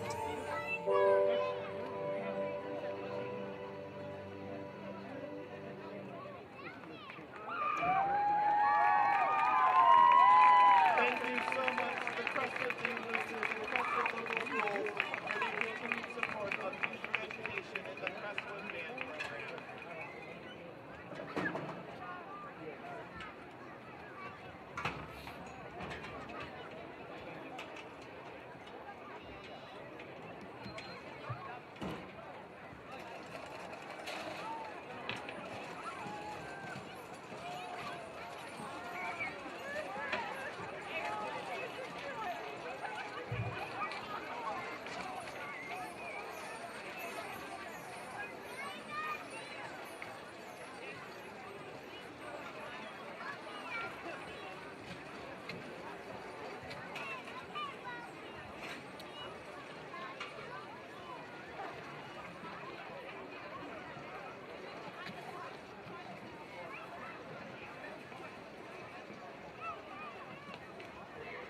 and gentlemen, the great city of Wickliffe, Ohio is proud to present, under the direction of Mr. Evan Slomovitz, Assistant Director Mr. Tyler Hassel, Percussion Instructor Mr. Noah Garrison, and low brass instructor Mr. Michael Pinchano. It's the often imitated but never yet duplicated Wickliffe Blue Devils Swing Band!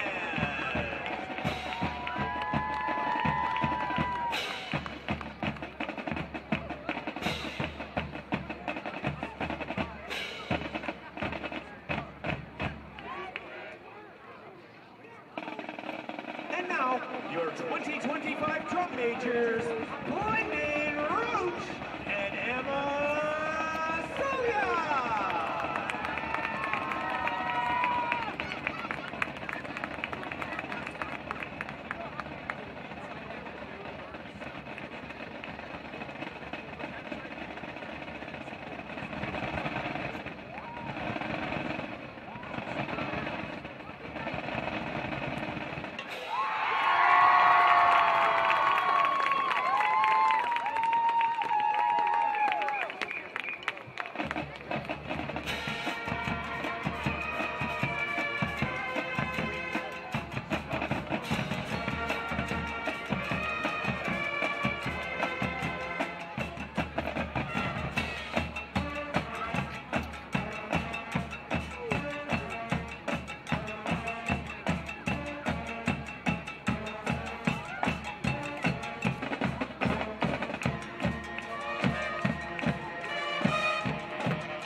We at Wickliffe like to believe you can never go wrong with a little Green Day, which is why we think you'll enjoy the Swing Band's rendition of the 2004 Green Day hit, Holiday.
extends a heartfelt thanks to its sponsors this season. At the Diamond level, Ken Ganley Subaru Wickliffe. At the Platinum level, Call of the Wild Fund. And at the Gold level, D. Donato Tax Service Incorporated. Thank you for your very generous support of the Wickliffe Swing Band. According to Google's AI overview, which we know is never ever wrong, the most played Halloween song isn't the Monster Mash, Ghostbusters, or even Don't Fear the Reaper. Instead, it's a 41-year-old classic by the late Michael Jackson. With a route sheet taught by our swing band seniors, this is MJ's Thriller. The only thing I could have got you was a fairly medium-sized tub.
Darkness falls across the land. The midnight hour is close at hand. And though you fight to stay alive, your body starts to shiver. For no mere mortal can resist the evil of the Thriller.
And once again, another exciting and entertaining halftime is provided by the Crestwood High Marching Band and your Wickliffe High School Swing Band. Got some stats here based on the first half for Crestwood.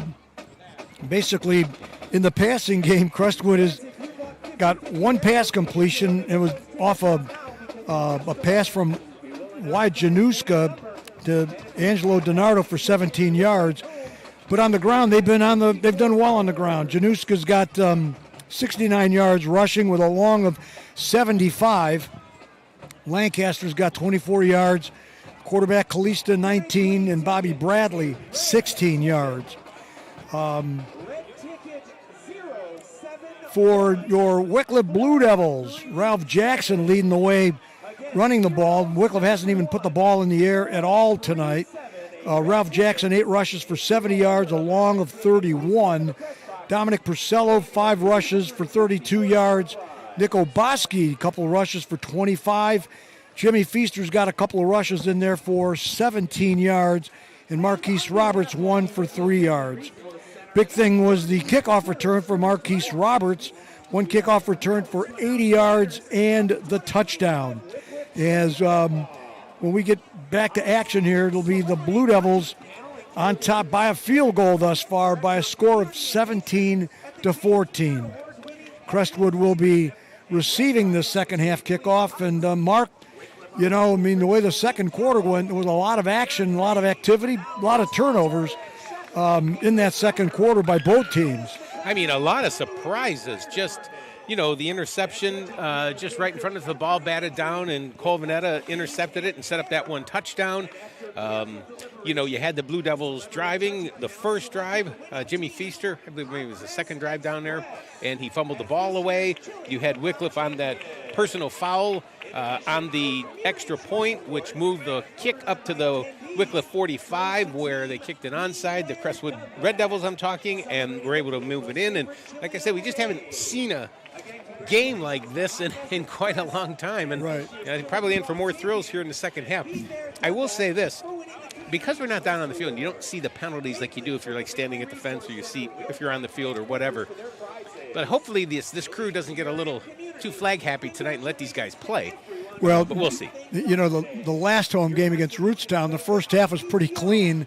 Then all of a sudden, the second half, it's like every other play, the flag was flying like crazy. So, hopefully that won't be happening here tonight. But you've got 2 teams going at it, and as we said at the top of the webcast, even though Crestwood came in here with a 3-6 record, they don't play like a 3-6 team, and they've run the ball well. And although the Blue Devils have been able to run the ball extremely well on Crestwood, so we'll see what happens as we're about ready to get back to action, as the Devils will be kicking it off and going back deep once again for Crestwood is number 4, Wyatt Januska, and number 22, Chris Maury.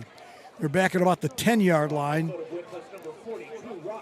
as Drew Rossman will be teeing it up in what technically is his last regular season game. As we mentioned top of the webcast, the Blue Devils have qualified for the playoffs. They will be playing next week. And well, let's see what he does here with this kick, Frank. If he kicks it up in the air like he did, almost like a high punt. I got a feeling he's going deep. Yep. It's going to come down here as Maury picks up at about the 2-yard line across the 10, the 15. He's wide to the left. We've got a flag. Maury gets over into Wickliffe territory, but they're going to be marching this one back. As a flag went down at about the Crestwood 37, probably a block in the back.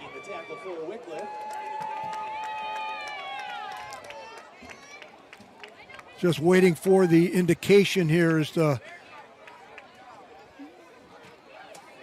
He's waving the flag off. Now they're waving the flag off. Oh, boy. Now, where are they going to spot the ball, though? Past midfield, it looks like. 49.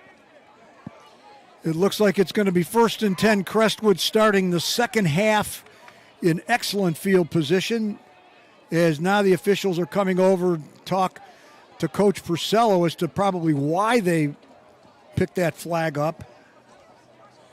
That's the thing, Mark. I always wonder the lack of consistency as to now. Wow. No, it looks like the ball's going to be spotted at like the Wickliffe 41-yard line. Do they even know where he ended up?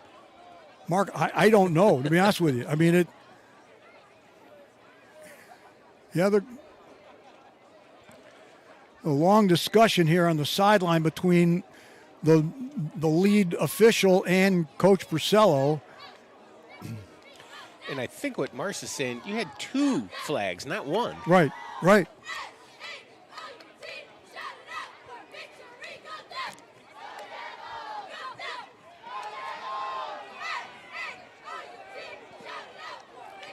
And Crestwood was up at the line of scrimmage. Now they're huddling up. The ball, it looks like it is going to be spotted at the Wickliffe 40. So it'll be 1st and 10, Crestwood in Wickliffe territories. We're just underway here in the second half.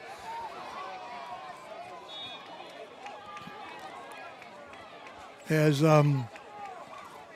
operating out of the shotgun, as Januska trying to go wide to the right side, breaking tackles inside the 40 as he gets down to about the Wickliffe 33-yard line.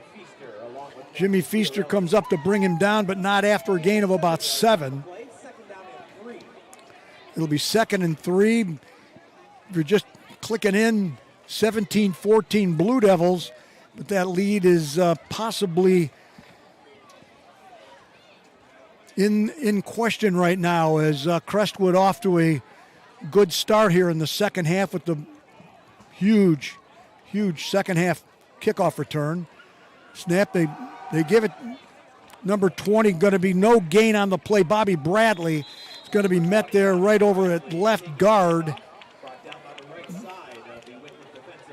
As be no gain, and it'll bring up a 3rd, and they're going to move it back a yard. So loss of 1 on the play.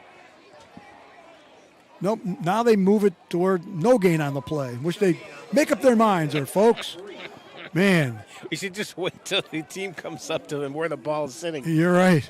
I mean, wow. 3rd and 3 as Crestwood, they break the huddle. Quarterback Kalista has operated out of a shotgun all night. He's got Lancaster to his right as he's going to try to go wide as oh, we've got a flag down. Number 56. It better come back this time. There's 2 flags down. Back at about the Kalista gets the first down, but they're going to back it up. Jake Eierman, I think, was the culprit on that. Frankie Bukar brought him down, but it'll all be for naught as we'll be marking yardage off. And it was funny. And it was funny. Ironman was walking back to the huddle. They saw the flag on the ground. He kicks it. He just brushes his shoe over it. You know, Mark, that could be another 15. You know, I mean, that's. There's a penalty marker on the play.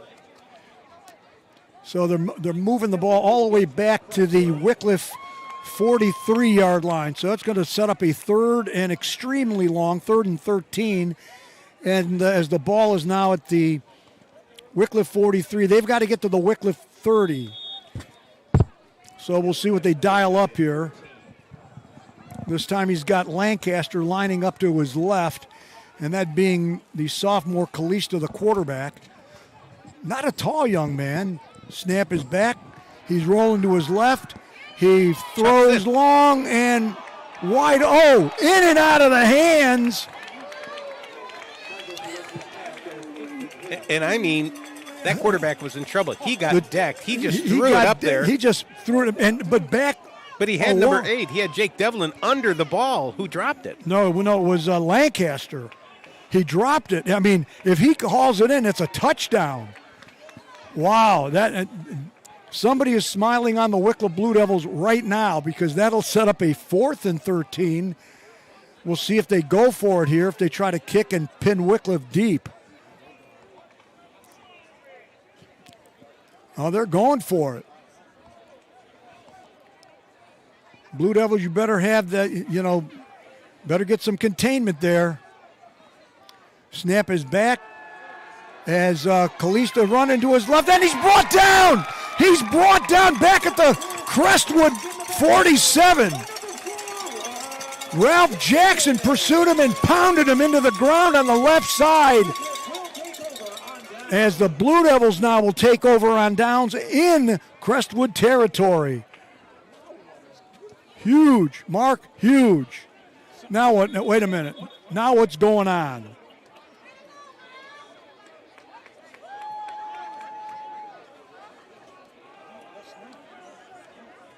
The officials are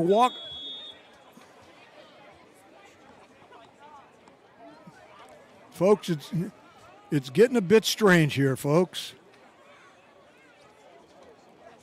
Now it looks like there must be some equipment on the field because somebody from the Wickliffe sideline, like a manager, is walking down to about the 25-yard line to probably pick something. Yep, there's something out on the far end of the field.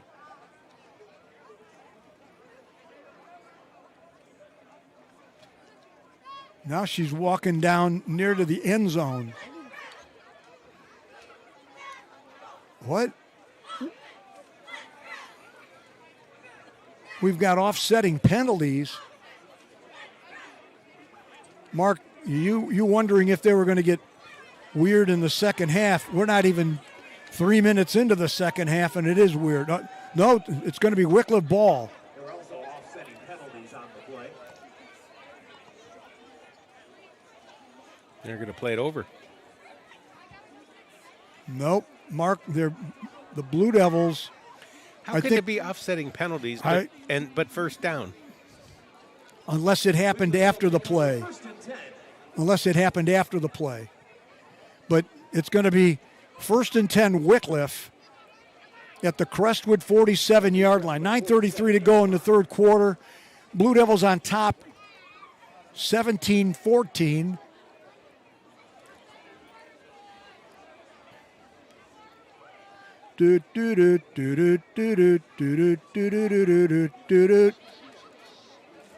Now we've got a conference. They're probably wondering, they're saying, if we go to Petty's, do we get pepperoni, mushrooms, and sausage? Now they're walking over to talk to the coaching staff of Crestwood. Danny, I'm wondering if they're comparing their DraftKings picks on their iPhones. Yeah, I think I see the FBI sitting at the end of the end zone. This is crazy, folks. High school football. All right. Split wide to the left side, Marquise Roberts. And that should have been offsides as Jackson's brought down. I think we got a flag on the play. He called it. Because Crestwood came across. They were in the neutral zone for sure. Well, they got hold Oh, of it. come on. Crestwood was offsides. Well, if that was the case, it would be offsetting.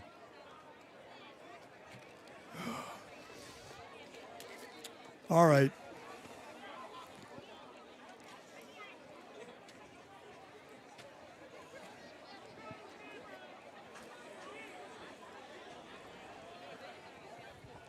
Well, we're just waiting to see what's.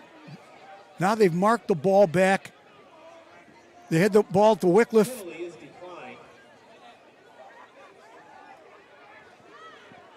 Oh, boy. The ball's being marked at the 50. Apparently it was on Wickliffe. And now we've got whistles and what?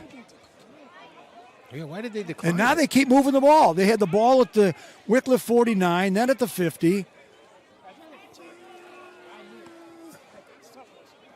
I mean, I said they declined it, but why would they decline that penalty? Crazy. This is crazy, folks. The ball is now all the way back to the Wickliffe 40-yard line. So if it was a 10-yard penalty, it should have been from the line of scrimmage. So it's 1st and 23 for, and now we've got an official timeout as another official is going in. Coach Purcello is out wondering probably about the spot because it should have only been a 10-yard penalty from the line of scrimmage, not a 13-yard penalty.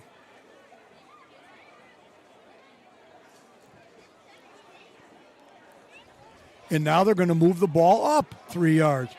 This is crazy.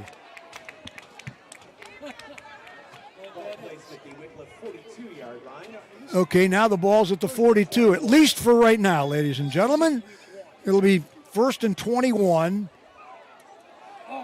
They are offsides. Make the call. Make the call. They did. Get in the game. They did. No, Mark, enough's enough. This crew is pretty bad.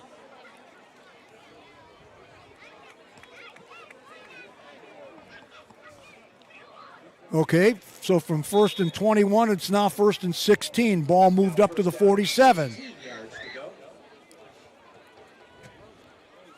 We'll see what happens. Crestwood jamming the line of scrimmage, looking like they want to. There's probably some change they've made at halftime.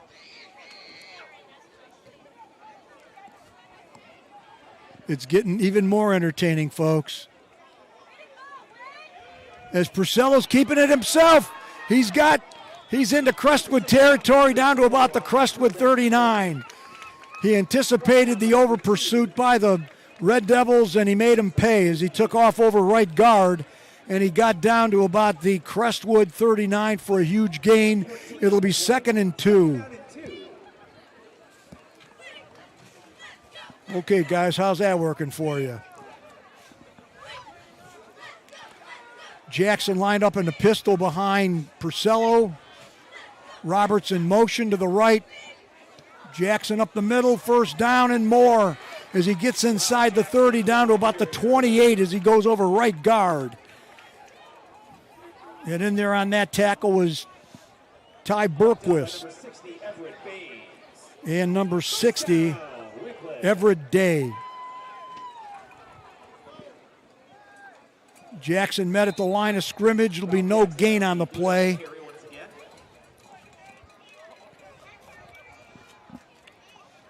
As he Morey in there for the Red Devils. After all this time, we've only had 4 minutes, taken off the clock here in the third quarter. 17-14 Blue Devils in the final regular season game of 2025 campaign. Devils look like they're going to spread it out a bit. This is Oboski over right tackle. He gets down to about the 21, where now we've got an official timeout, as I think Oboski's is slow to get up. DiNardo was in there on that tackle, and with 7:32 to go here in the third quarter, Devils on top 17-14. We've got an official timeout on the field.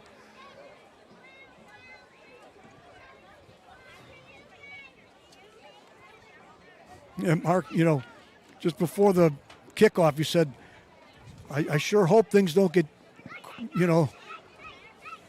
crazy with the officiating. And they didn't even take 30 seconds and it got crazy. Yeah. Once again, the Blue Devils have qualified for the playoffs. We'll know probably by the end of the weekend if they'll be playing here or on the road. Either case, we will be bringing you playoff action on the Worldwide Blue Devil Network. If the playoffs were to start tonight, the Devils would be hosting New Springfield. And if you're wondering where New Springfield is, it's out almost on the Ohio-Pennsylvania border. As up on his feet is Nick Oboski, making his way to the sideline. I think he'll just sit one play out and he'll be back in. I've actually been to New Springfield a handful of times because, Mark, that's where I go grocery shopping for Eastwind in the form of buying, 500 to 1,000 pounds of coal. Okay, it's going to be 3rd and 3. Ball at the Crestwood 21. Purcello remaining in the shotgun. And it looks like we've got a penalty. I think it's going to should be offsides again. Getting into the neutral zone. Yep, that will give Wickliffe a first down as it moves it down to the Crestwood 16-yard line. With that penalty, it's another Wickliffe Blue Devil first down. Tell you, the head coach of Crestwood has to be fuming for all the, you get pre-snap penalties. That's the stuff that makes coaches stay up, lose sleep. So 1st and 10 Blue Devils at the Crestwood 16.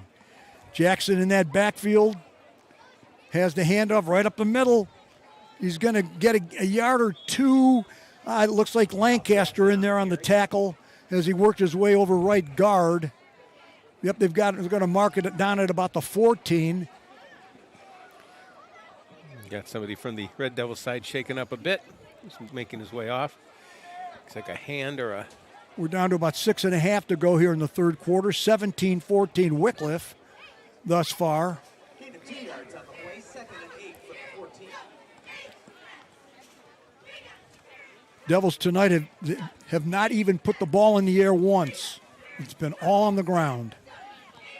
This time they send Jimmy Feaster in a slot to the right side, Frankie Bukar in a slot to the left, Jackson to the left of Purcell's going to keep it himself, and he's going to get a gain of about maybe 1 as he worked over left guard. Morey again in there on the tackle.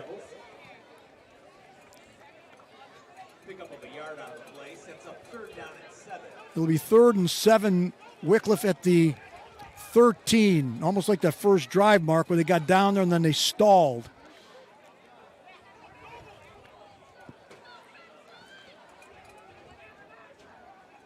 Jimmy Feaster in the game, probably for a little bit of speed. Devils taking a lot of time before snapping the ball. A pass over to... That's Marquise Roberts. That's Roberts. He's got it. He's inside the 5. It's going to be a first down. They threw a little flat pass over to Roberts. He broke a few tackles. Mowry was over there to bring him down, but not until he was able to get inside the 5. And it'll be 1st and goal Wickliffe at the Crestwood 3-yard line. Coming up on 5 minutes to go here in the third quarter. Slow-moving third quarter. This time Oboski not put into motion. Looks like Purcello changing the play again. As Purcello's going to keep it himself. And he's into the end zone for a Blue Devil touchdown. Make sure there's no hankies on the field. All right, 4:44 to go in the third as the Devils push it ahead.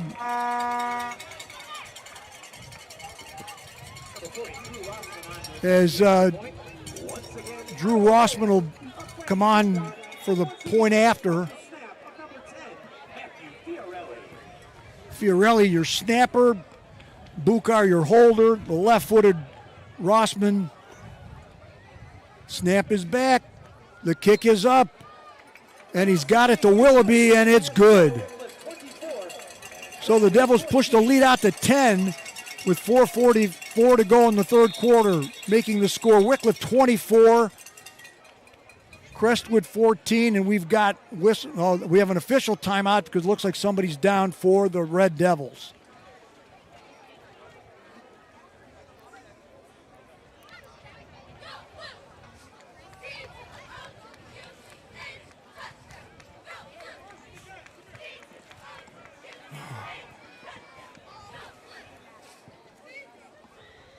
Tonight's one of those nights, Mark, when I get home, I like to, especially because it'll be the last regular season game, just wait to see all the scores that come in from Northeast Ohio and across Ohio to get an idea as to what may or may not be happening with regard to where we'll be and in some of the matchups that'll, when the second season gets started next week here in the Ohio High School Athletic Association.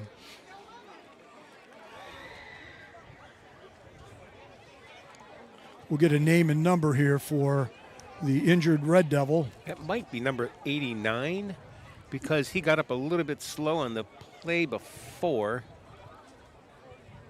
Well, the roster doesn't have an 89. They don't have an 89. It might have been Could be 84.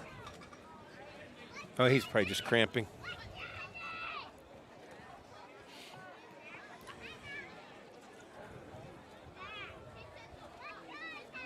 $60. Yeah, 60 was also another one who was not on the roster. Baba O'Reilly. Well, he's up and making his way to the sideline, so hopefully. Lady Devils girls soccer team as they play in the district final match tomorrow, Saturday, October 25th. So, Mark, it'll be interesting to see if the Devils kick deep or go back to the pooch approach. Because last time they kicked deep, Crestwood made them pay. Yeah. So I thought that was a pretty good strategy of kicking those high balls and just getting down there really quick and having that receiver drop the ball. It worked once.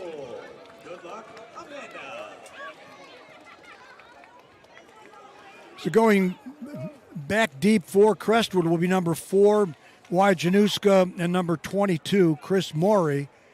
And it was Morey who had the strong return up the left side on the last kickoff, which was at the beginning of the second half.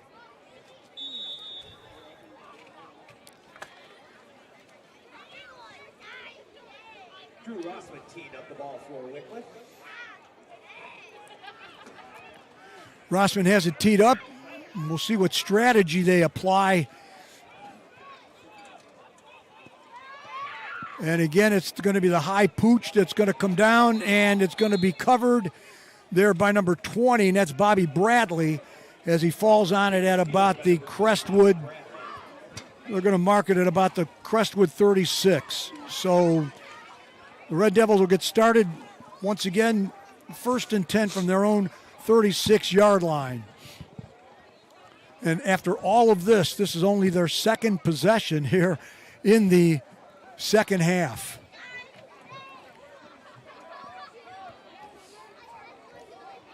First and 10, Crestwood from its own 36-yard line. So they come out, they're all ready to rock and roll. Mowry lining up next to Kalista, the quarterback, on a delay back to Janusz, who's slammed in the backfield as the Blue Devils were not fooled, as Corbin Haas got him back at the 30. That's going to be a loss of 6. And Mark, that's twice tonight they've tried that misdirection the other way to Januszka, and Wickliffe has they were there. Yeah, looks like maybe they've seen that before, but at the speed of what they're coming in, it just seems he's a lot faster tonight too. Mark, it's almost like no sooner did he have the ball, he was being tackled. Now the thing is, you get him back, don't give it up.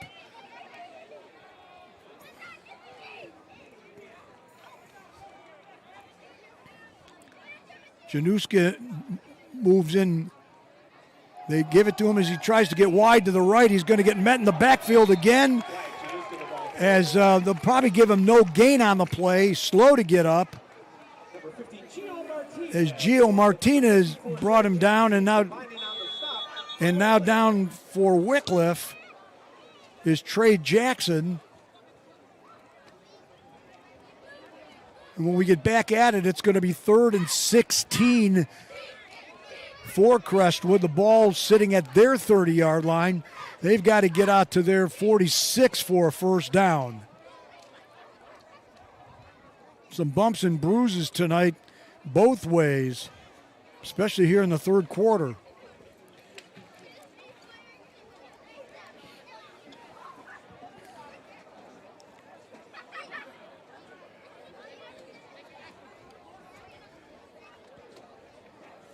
Yeah, Mark, you're right. Tonight will be one of those nights you get home, be pulling out that extra comforter. Right.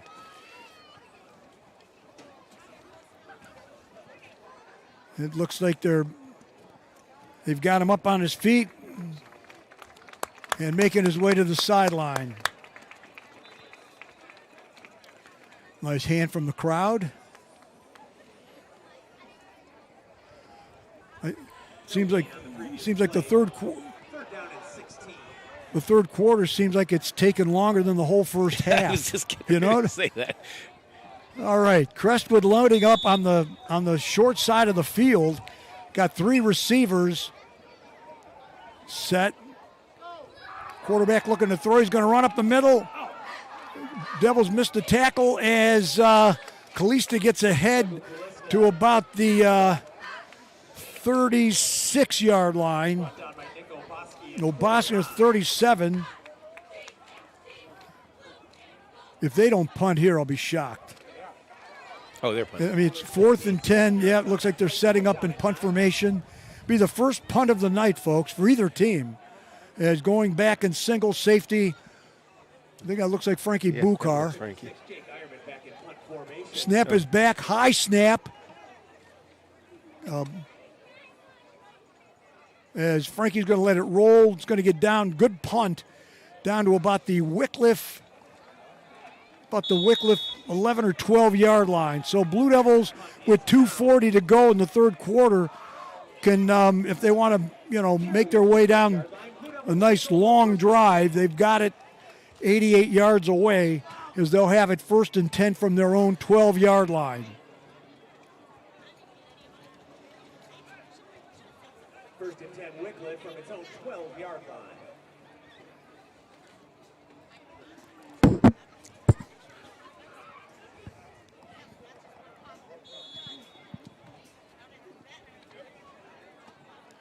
This time the Devils, they spreading out a little bit. Frankie in a slot on the left side. Roberts wide to the left side.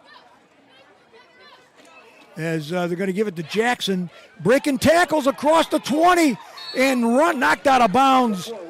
He's got a first down as he got out over the 20 to about the 24. Morey there on the tackle. And they're going to mark a nice, favorable spot at about the 25-yard line. So we'll give him a gain of about 13 on that play. I think on that run, that should put Jackson, that should put him over 100 yards for the night. He had 70 yards here in the first half.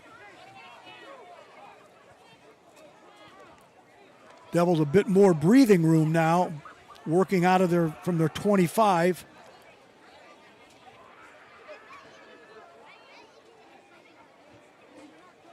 Ralph right up the middle. He's going to get a gain of about 2 as he gets out to about the 27. And up there from his linebacker spot, Mike Hager. It'll be 2nd and 8. Clock just about 1:45 to go here in the third quarter. 24-14 Blue Devils. They bring Roberts wide on the left side. Frankie Bukar in a slot to the right. Looks like Purcello changing the play now, moving Jackson over to his right side, and Oboski in a slot now to the left. Crestwood right up the middle. Off to the races goes Purcello, and he's out to about midfield. Mark, he must have seen something, almost like a run-pass option, as they've got it out to about the right at the 50-yard line. Might have been one of those plays that Coach talked about in the pregame. Yeah, where I think you're right. He's letting Dom maybe just kind of do his thing if he sees something. Clock now just under a minute to go here in the third quarter. Be 1st and 10 Blue Devils right from the midfield stripe. Exactly right across from where we're standing here, high atop the ridge, the campus of Wickliffe.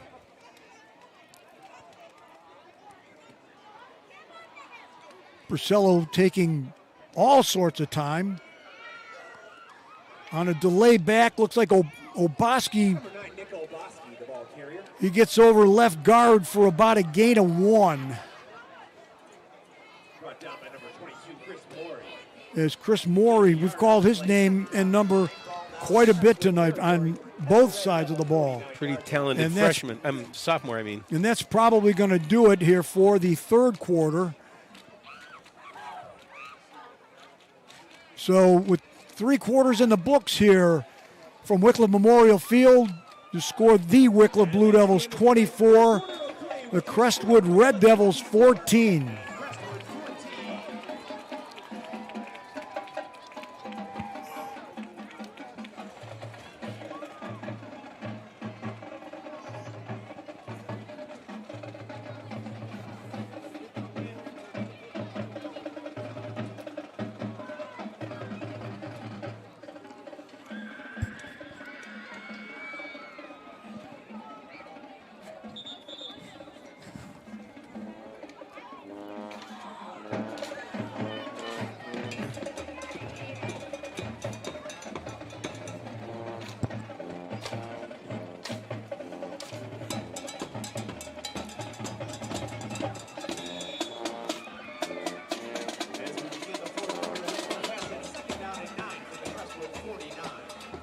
It'll be 2nd and 9 as quarter number 4 gets underway. Blue Devils on the Crestwood side of the field on their 49.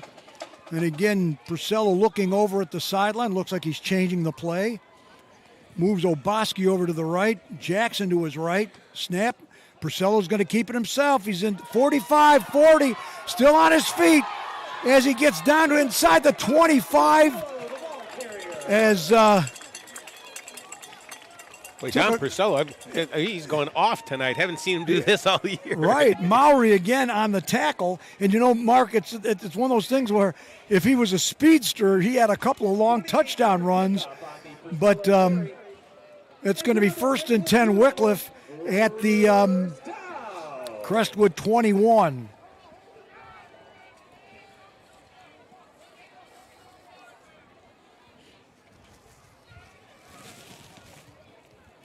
Devils break the huddle.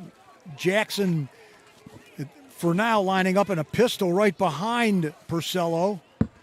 Now they move him over to the left side. Snap. Jackson's got it. He's going to get inside the 20 down to about the 19. We'll call it a gain of 2. Gain of 2 on the play brings up 2nd down and 8 from the 19-yard line. Bobby Bradley was there to help bring him down.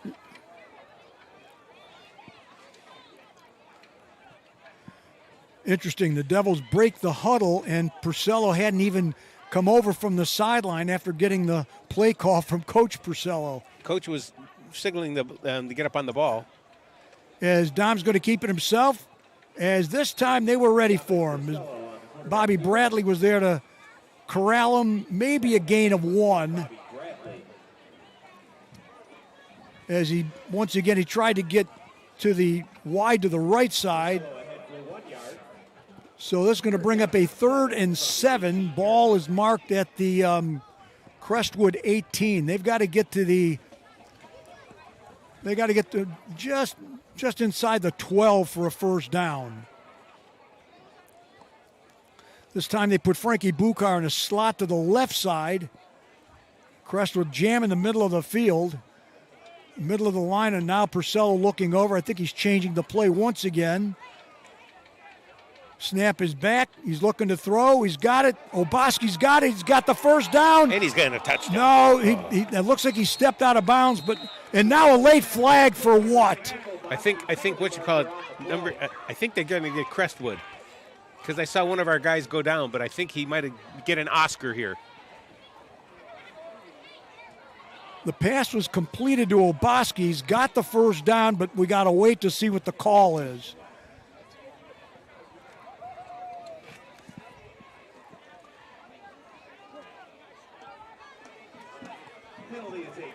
It was. Personal foul. Boy, that's an Oscar-winning performance right there. He looked like he got run over by a truck, and the guy just pushed him. Mark will take it. That's going to move the ball to the 4-yard line. It'll be 1st and goal, Wickliffe. The Crestwood guy, I believe that was Callista that just goes, what? I didn't do a thing. 1st and goal, Wickliffe at the Crestwood 4-yard line. Clock running, 9.5 to go in this one. Devils sitting with a 10-point lead and looking for more. They break the huddle. Looks like Purcello sharing something there with Devontae Martinez, the left tackle. Crestwood, it looked like they're trying to jam the line. It hasn't worked. As Purcello's going to go over. Not a late flag. Now what? What's with this crew? They're calling holding on Wickliffe. Oh my gosh, this crew is. That was the payback penalty for Crestwood. You see it all the time. I think one of those officials went over to the other one to call it and said, it was like that was funny. You know, Mark. That was the payback penalty right there. They're moving the ball back to the 14. It'll be 1st and goal at the Crestwood 14-yard line. And the crazy thing about it was totally away from the play. Right. Mark, that was one of those. Well, I'm feeling a couple of raindrops. It is raining. 9:23 to go. Clock stopped because of the penalty. As Jackson's got it, he's pounding his way down to about the 10-yard line. Just looks like they've got him marked just outside the 10.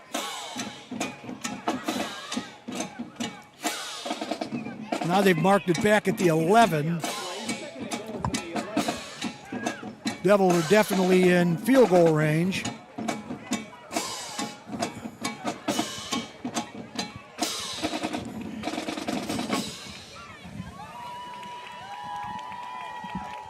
They line Ralph Jackson up to the right of Purcello. They've been working that right side really well. As Purcello's going to keep it himself, he's down to about the 5-yard line. As on the keeper and up, Bobby Bradley came over to bring him down. Now they've marked it back at about the 6-yard line.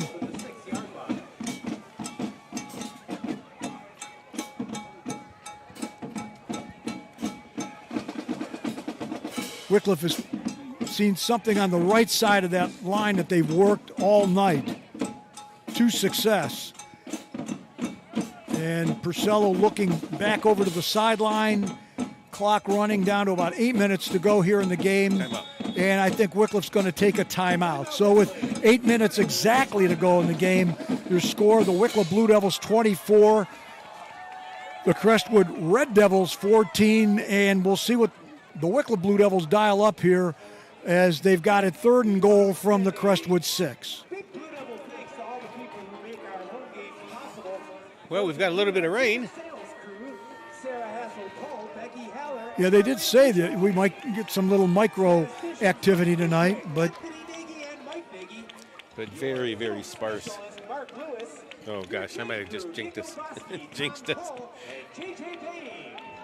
Your press box team, including scoreboard operator Lucas Tomeyer and spotter Rick Mullins, and your site managers Terry Ward and Harrison McCall. So for those of you wondering, bottom of the second, the Dodgers up 1-0 on Toronto, and switching to basketball at halftime, it's the Cavaliers up by 12 over the Brooklyn Nets.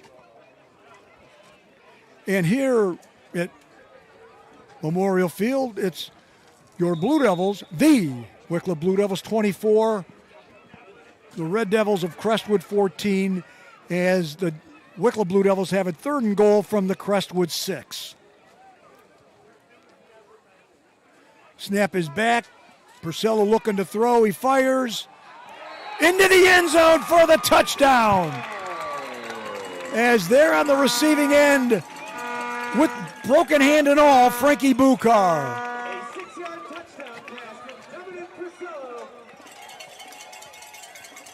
Number 2, Frankie Bukar. So the Devils getting themselves a bit of some breathing room here with 7:52 to go, waiting on the point after. Fiorelli will do the snapping. Bukar, the touchdown maker, do the holding, and Rossman on for the point after. Snap is back. The kick is up. And once again, the kick is good. Making the score, Wickliffe 31, Crestwood 14. Here's your fight song.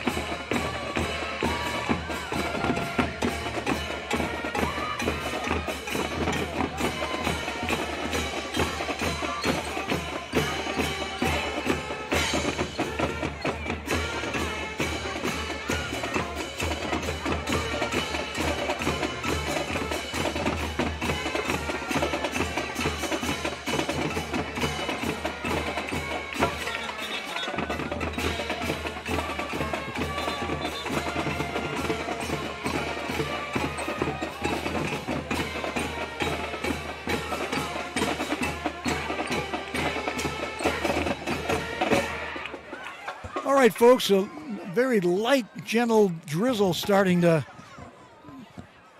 join us here on the field as Rossman will be teeing it up with 7:52 to go. Blue Devils now have a nice little 17-point cushion as they're up 31-14 on the Red Devils. And an onside kick. And Wickliffe recovers. Oh, no, come on, you can't call that. Wickliffe recovered it, and they're going to call a penalty on Wickliffe. No, they're calling it on Wickliffe. Oh, my gosh. This crew is pathetic. Pathetic. They executed the onside kick perfectly. They better pick up that flag. They better pick up that flag.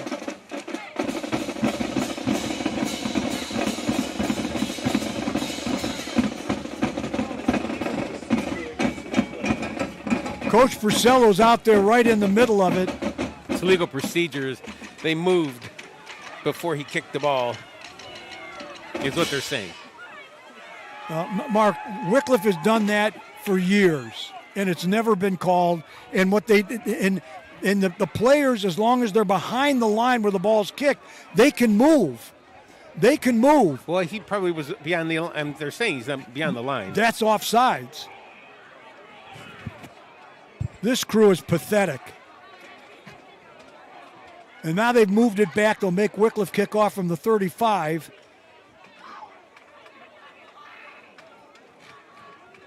Oh, boy.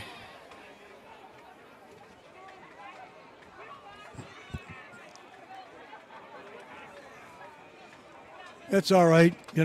Well.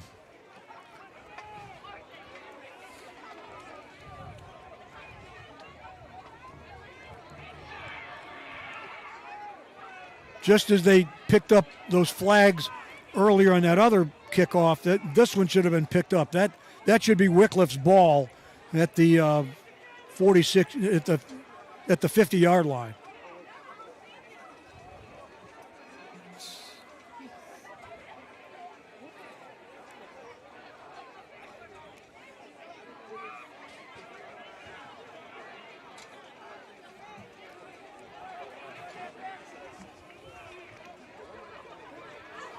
And there's this head referee has had a number of discussions with Coach Purcello tonight, and some of these guys just don't know the rules.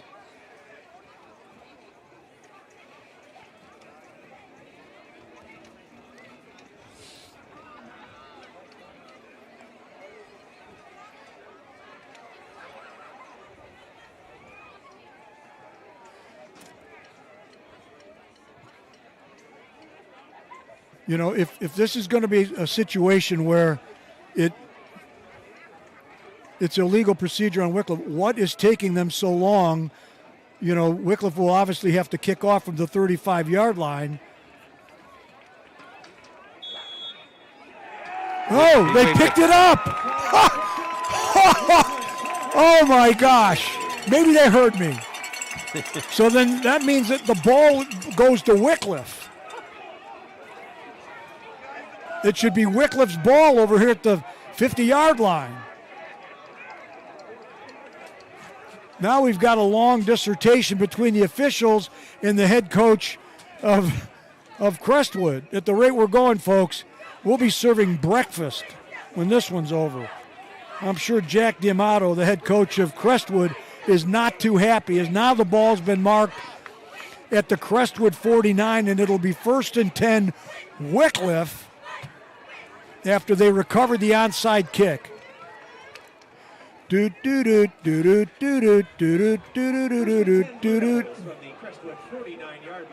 All right, 7:51 to go. And now they're still in some dissertation with the head coach of Crestwood.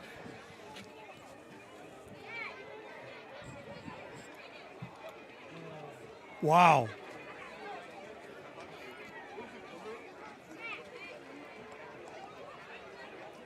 You wonder where they get some of these crews. It's just, well, they've got to play. I mean, let's go.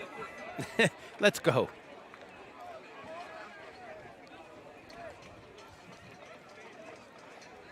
for those of you at home, if you're wondering what the consternation is Wickliffe did an onside kick. And had any of the Wickliffe players crossed the 40-yard line before he kicks the ball, then it is a penalty. You're offsides. But they didn't. What they did was the Blue Devils acted like they were in a huddle, and then they ran up, and he kicks the ball. He squib kicks it as an onside kick, and Wickliffe recovered it. Wickliffe has done this routine many times over many years. And boy, the head coach of Crestwood is not too happy as he's emphatically trying to make some point. And you know, Mark, even though Wickliffe was right in what happened, I don't blame the Crestwood coach for being as upset as he is, because this crew has just been pathetic all night. Well, he was pointing over in another direction, and I'm thinking that he was saying, well, what about this call over here, and what about this call over there? He's probably telling them that they're doing a less than stellar job this evening. Well, we had that other, when on the one long kickoff return that Crestwood had, and there were two flags thrown, and then they picked them both up. You know, I mean,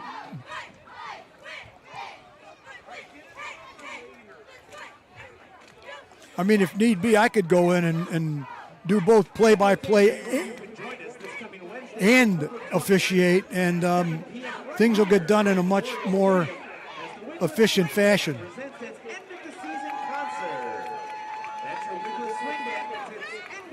Well, looks like we're going to get back to football this year as the Blue Devils have it 1st and 10 at the Crestwood 49. After they had an 88-yard drive, Jackson going over left tackle gets ahead for 2 yards. As number 9, Ty Berquist, there bring him down. Rain picking up just a little bit harder now. Clock running, 7.5 to go in this one. The Devils sitting on a 17-point lead, 31-14. This time they're sending wide to the left side, Marquise Roberts. Frankie Bukar in a slot on the left side. Purcello's going to keep it himself as he dives to about the 40, maybe the 30. They're going to mark it at the 40 as he's going to be just a hair short of the first down. It'll be 3rd and less than 1. Ball at the Crestwood 40. I meant to mention before on the Wickliffe touchdown, Purcello kind of floated it in there, and Frankie was on his knees as he had to go down to catch it, and he hauled it in there on that 6-yard touchdown reception that capped an 88-yard drive for Wickliffe. Crestwood showing blitz. They keep trying to show like this stunting move, which has kind of backfired on them numerous times here in the second half. Purcello's going to keep it himself. He's got first down and more as he gets inside the 30, down to about the Crestwood 27. And Mark, I think the Blue Devils are wearing out the Red Devils as once we get back to football, we'll be down to just under 6 minutes to go here in the game. As it'll be 1st and 10, Wickliffe at the Crestwood 27.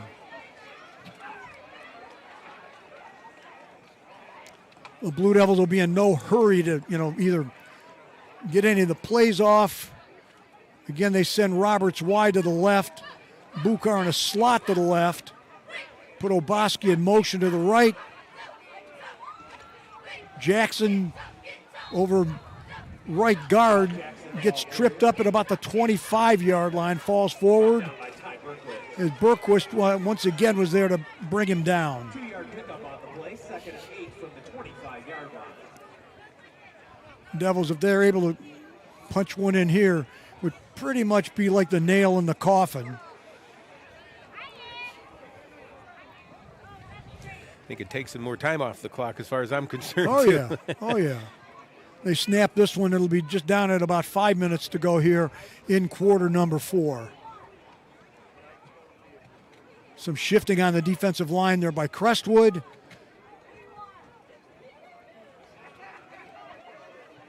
Purcello, Jackson right up the middle. He's driving down to about the 21-yard line.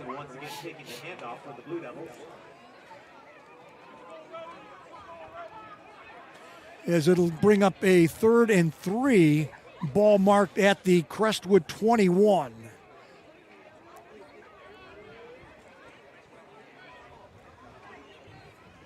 Pick up a 4 yards on the play, brings up 3rd down and 4 from the 21-yard line. Clock now under 4.5 to go here in this one, the final regular season game of the Devils campaign. On a Oboski driving, he's going to be close to the 1st down on a trap as he worked his way over right tackle. And it's going to be just shy of the 1st down. It's going to bring up a 4th and 1. And coach is in no time because we're already down to 3:51. Brings up 4th down and 1 from the 18-yard line.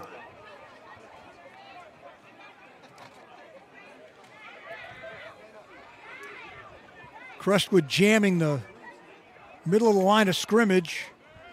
And it looks like Purcello looking over to the sideline, might be changing the play. And now we're going to have a timeout taken by the Wickliffe Blue Devils. With 3:26 to go here in this one, it's pretty safe to say that the Blue Devils are making their way towards victory number 8 on this campaign, Mark. Well, I was watching Coach Marsh Purcello, and his son was, Dom is his son, looking at him, and Marsh's back was to him. And I heard him go, hey, like, what am I doing here? And then Marsh turned back around, saw where they were on the clock. They called that timeout. So that might be on the coach, that one. It could be. So Blue Devils down to 1 timeout. Crestwood has all 3 of theirs remaining.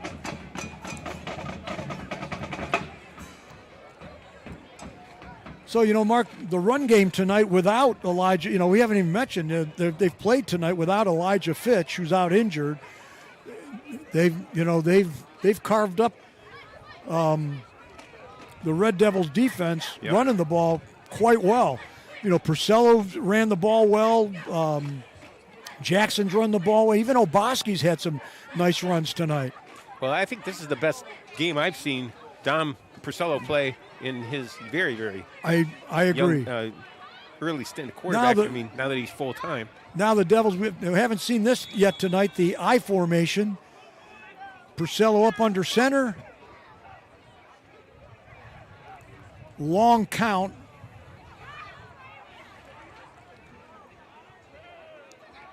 Okay, guys, you might want to snap the ball here. He takes it, and they give it to Jackson, and he's not going to get it. As and a late flag. Now what? They might have got Cressy on something. Yeah, but I think it's after the play, Mark. I think it was after the whistle. It is after the whistle for sure.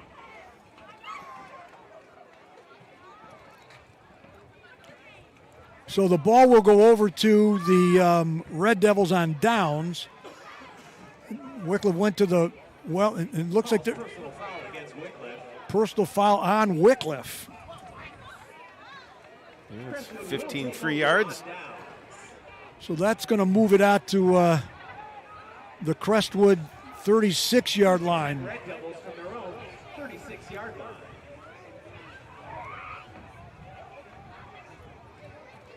.321 to go here in this campaign. 31-14.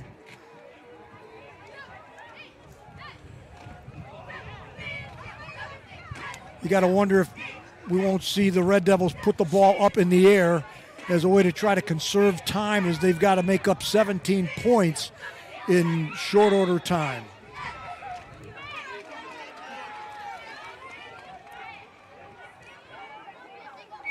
Januska in the back like a T. Januska looking to throw, and he trips over his own man back at about the 26. That's going to be a loss of 6 on the play. Well, Januska's had some really nice long runs. The Wickliffe's been able to nail him in the backfield quite a number of times tonight for significant losses.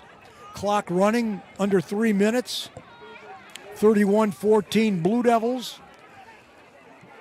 Red Devils have to get out to their 46 for a first down as the ball is sitting at their 30 right now. Snap is back. And he fumbled the ball. They fumbled the ball, and they're going to. And actually, they missed it because moving before the ball was ever snapped was number 9 Berquist, and no call on that play.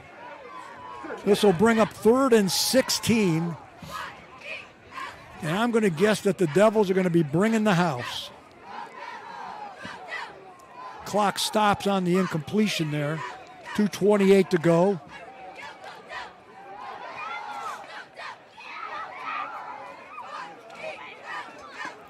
They've got Lancaster in the backfield with the quarterback.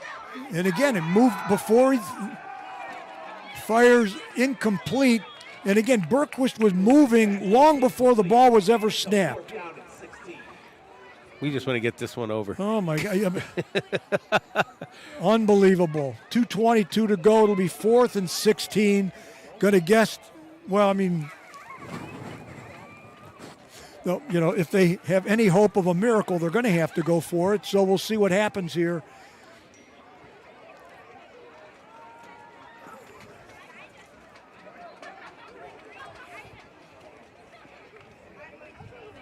As they break the huddle, and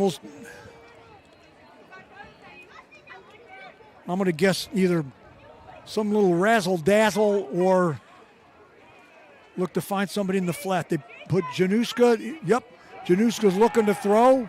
He's going to set. He's firing it long. And incomplete. As ball falls incomplete down at about the Wickliffe 20. It was intended for Angelo DiNardo, as Wickliffe will take over on downs with 2:10 to go. My guess is the Devils will just be happy to run out the clock, and we'll put this one in the win column. So the Blue Devils will complete the regular season campaign with a record of 8 wins and 2 losses, as they'll have it 1st and 10 at the Crestwood 30. And the Crestwood Red Devils will finish the campaign 3 wins and 7 losses. And Mark, this is, if to my knowledge, this is either our first win over Crestwood or the first time we've beat Crestwood in a long time. 1st and 10 Wickliffe. Well, you would remember. Devils line up in an I formation. Purcello up under center. They pitch it. Frankie's going to take it wide to the right side inside the 30 as he's going to get Frankie Bukar hit there and run out of bounds there by Luke. Pushed out of bounds by Crestwood's number 2, Luke Sasanowski. Yep, Zizanowski. A little bit of, What's easy for him to say, huh? Yeah, I get it. And for 4 yards on the play, 2nd down and 6. So it'll be 2nd and 6. Ball at the Crestwood 26. Looks like the Devils, the Wickliffe Blue Devils, even with 2 minutes to go, are looking for more.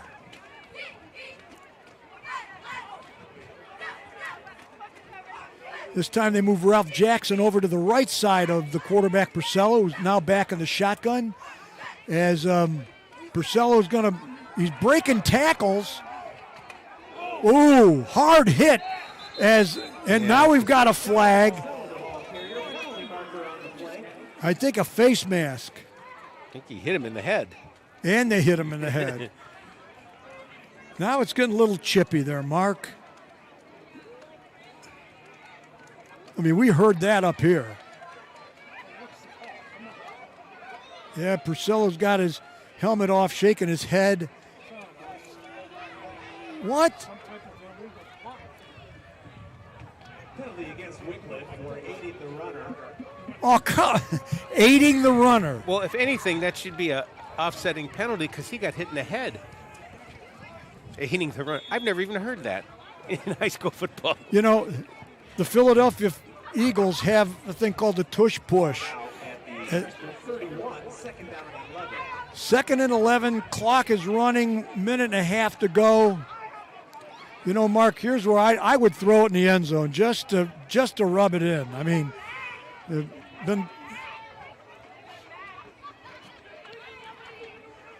Purcello taking as much time as he can. The snap. Jackson driving.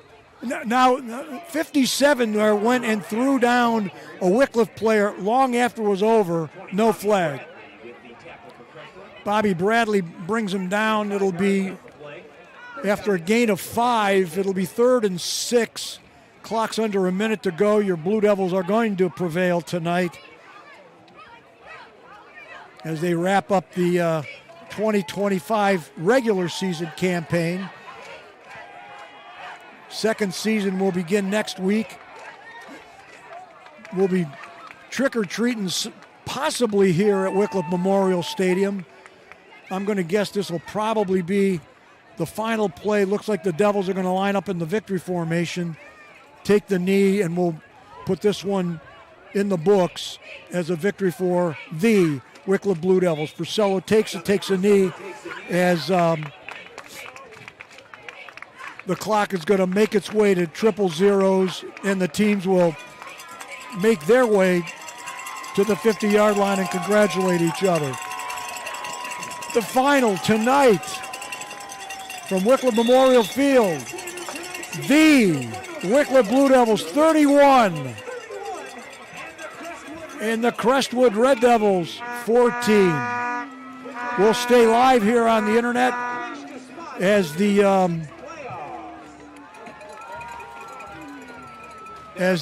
band will make their way down and they'll make their way down and meet the team and do the Wickliffe alma mater. We'll stick live with that.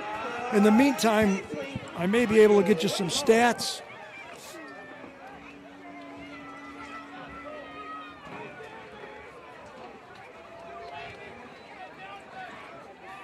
Want to give a shout out to dear friend Mike Urich. Thank you, Mike. Nice text here about our webcast tonight, who faithfully joins us on the Worldwide Blue Devil Network. And a shout out to Sioux Falls, South Dakota. Cindy Rossman, Tom and Cindy Rossman's son Emerson, playing hockey in Sioux Falls, South Dakota. And we're all over the place tonight listening to us on the Worldwide Blue Devil Network. Wherever you are, thanks so much for tuning in. Mark, I got some stats here. Dominic Purcello running the ball tonight, 15 rushes, 131 yards, 2 touchdowns. Ralph Jackson, 21 carries, 116 yards. Nick Oboski, 5 carries, 36 yards. Jimmy Feaster didn't carry it in the second half, but he ended up with 17 yards. For Crestwood, the key guy was Wyatt Januska, 10 carries for 64 yards. Not much in the second half. Lancaster had 24 yards, Bradley 20 yards, and the quarterback Callista 16 yards. So here in a moment, we'll crank it up. You'll be able to enjoy as the swing band will be celebrating with the victorious Blue Devils and the Wickliffe High School alma mater.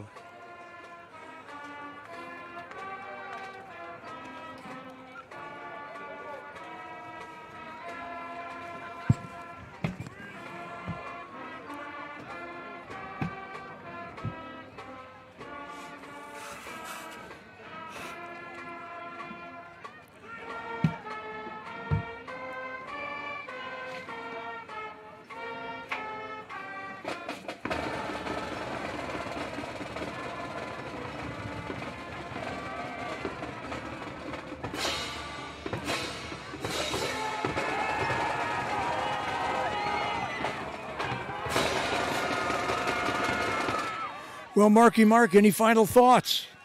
I don't even know what to think about going into the playoffs.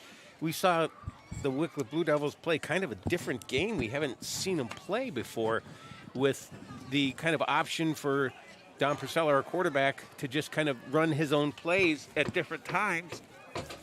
And I was watching his dad, and they had some kind of hand signals going, but every time I think he called the play, he would kind of just juggle his hands a little bit, and then he would usually call his own number. It was different. We had all kinds of weird penalties. We had long kickoffs. We had we had it all tonight. Mark, I don't even know what to say. I'm excited going into next week. No matter who we play, it should be good if it's anything like tonight. Just hopefully the same referee crew will be here. Oh, let's hope that whoever the guys that get graded the best are the guys that probably do the playoffs is my guess. But your recap, I think, was good because Wickliffe tonight, they could have got down after the first half when they gave up the long touchdown run, and then let them recover the onside kick, and when they got down 14-3, I mean they could have folded, but it's a pretty resilient bunch here. Yeah, when they returned that kickoff 80 yards for the touchdown, it's almost like something clicked because from that point forward, it's almost like Eastwind. Once I give him a little extra coal and stoke it, he gets going. Get the hell out of the way. So, folks, as always, thank you so much for joining us here on the Worldwide Blue Devil Network. Probably keep touch to Facebook or the Wickliffe Alumni website, as we'll have information for next week. Chances are we're going to be here from Wickliffe Memorial Stadium, and we'll know, as Mark mentioned, by Sunday as to who the Blue Devils will be playing in the playoffs. Sunday evening, I believe. Yeah, I think you're right, Mark. So, for the final time of the regular season, we want to thank you again. As the final score from Wickliffe Memorial Field, the Wickliffe Blue Devils 31 and the Crestwood Red Devils 14. Have a great weekend, everybody.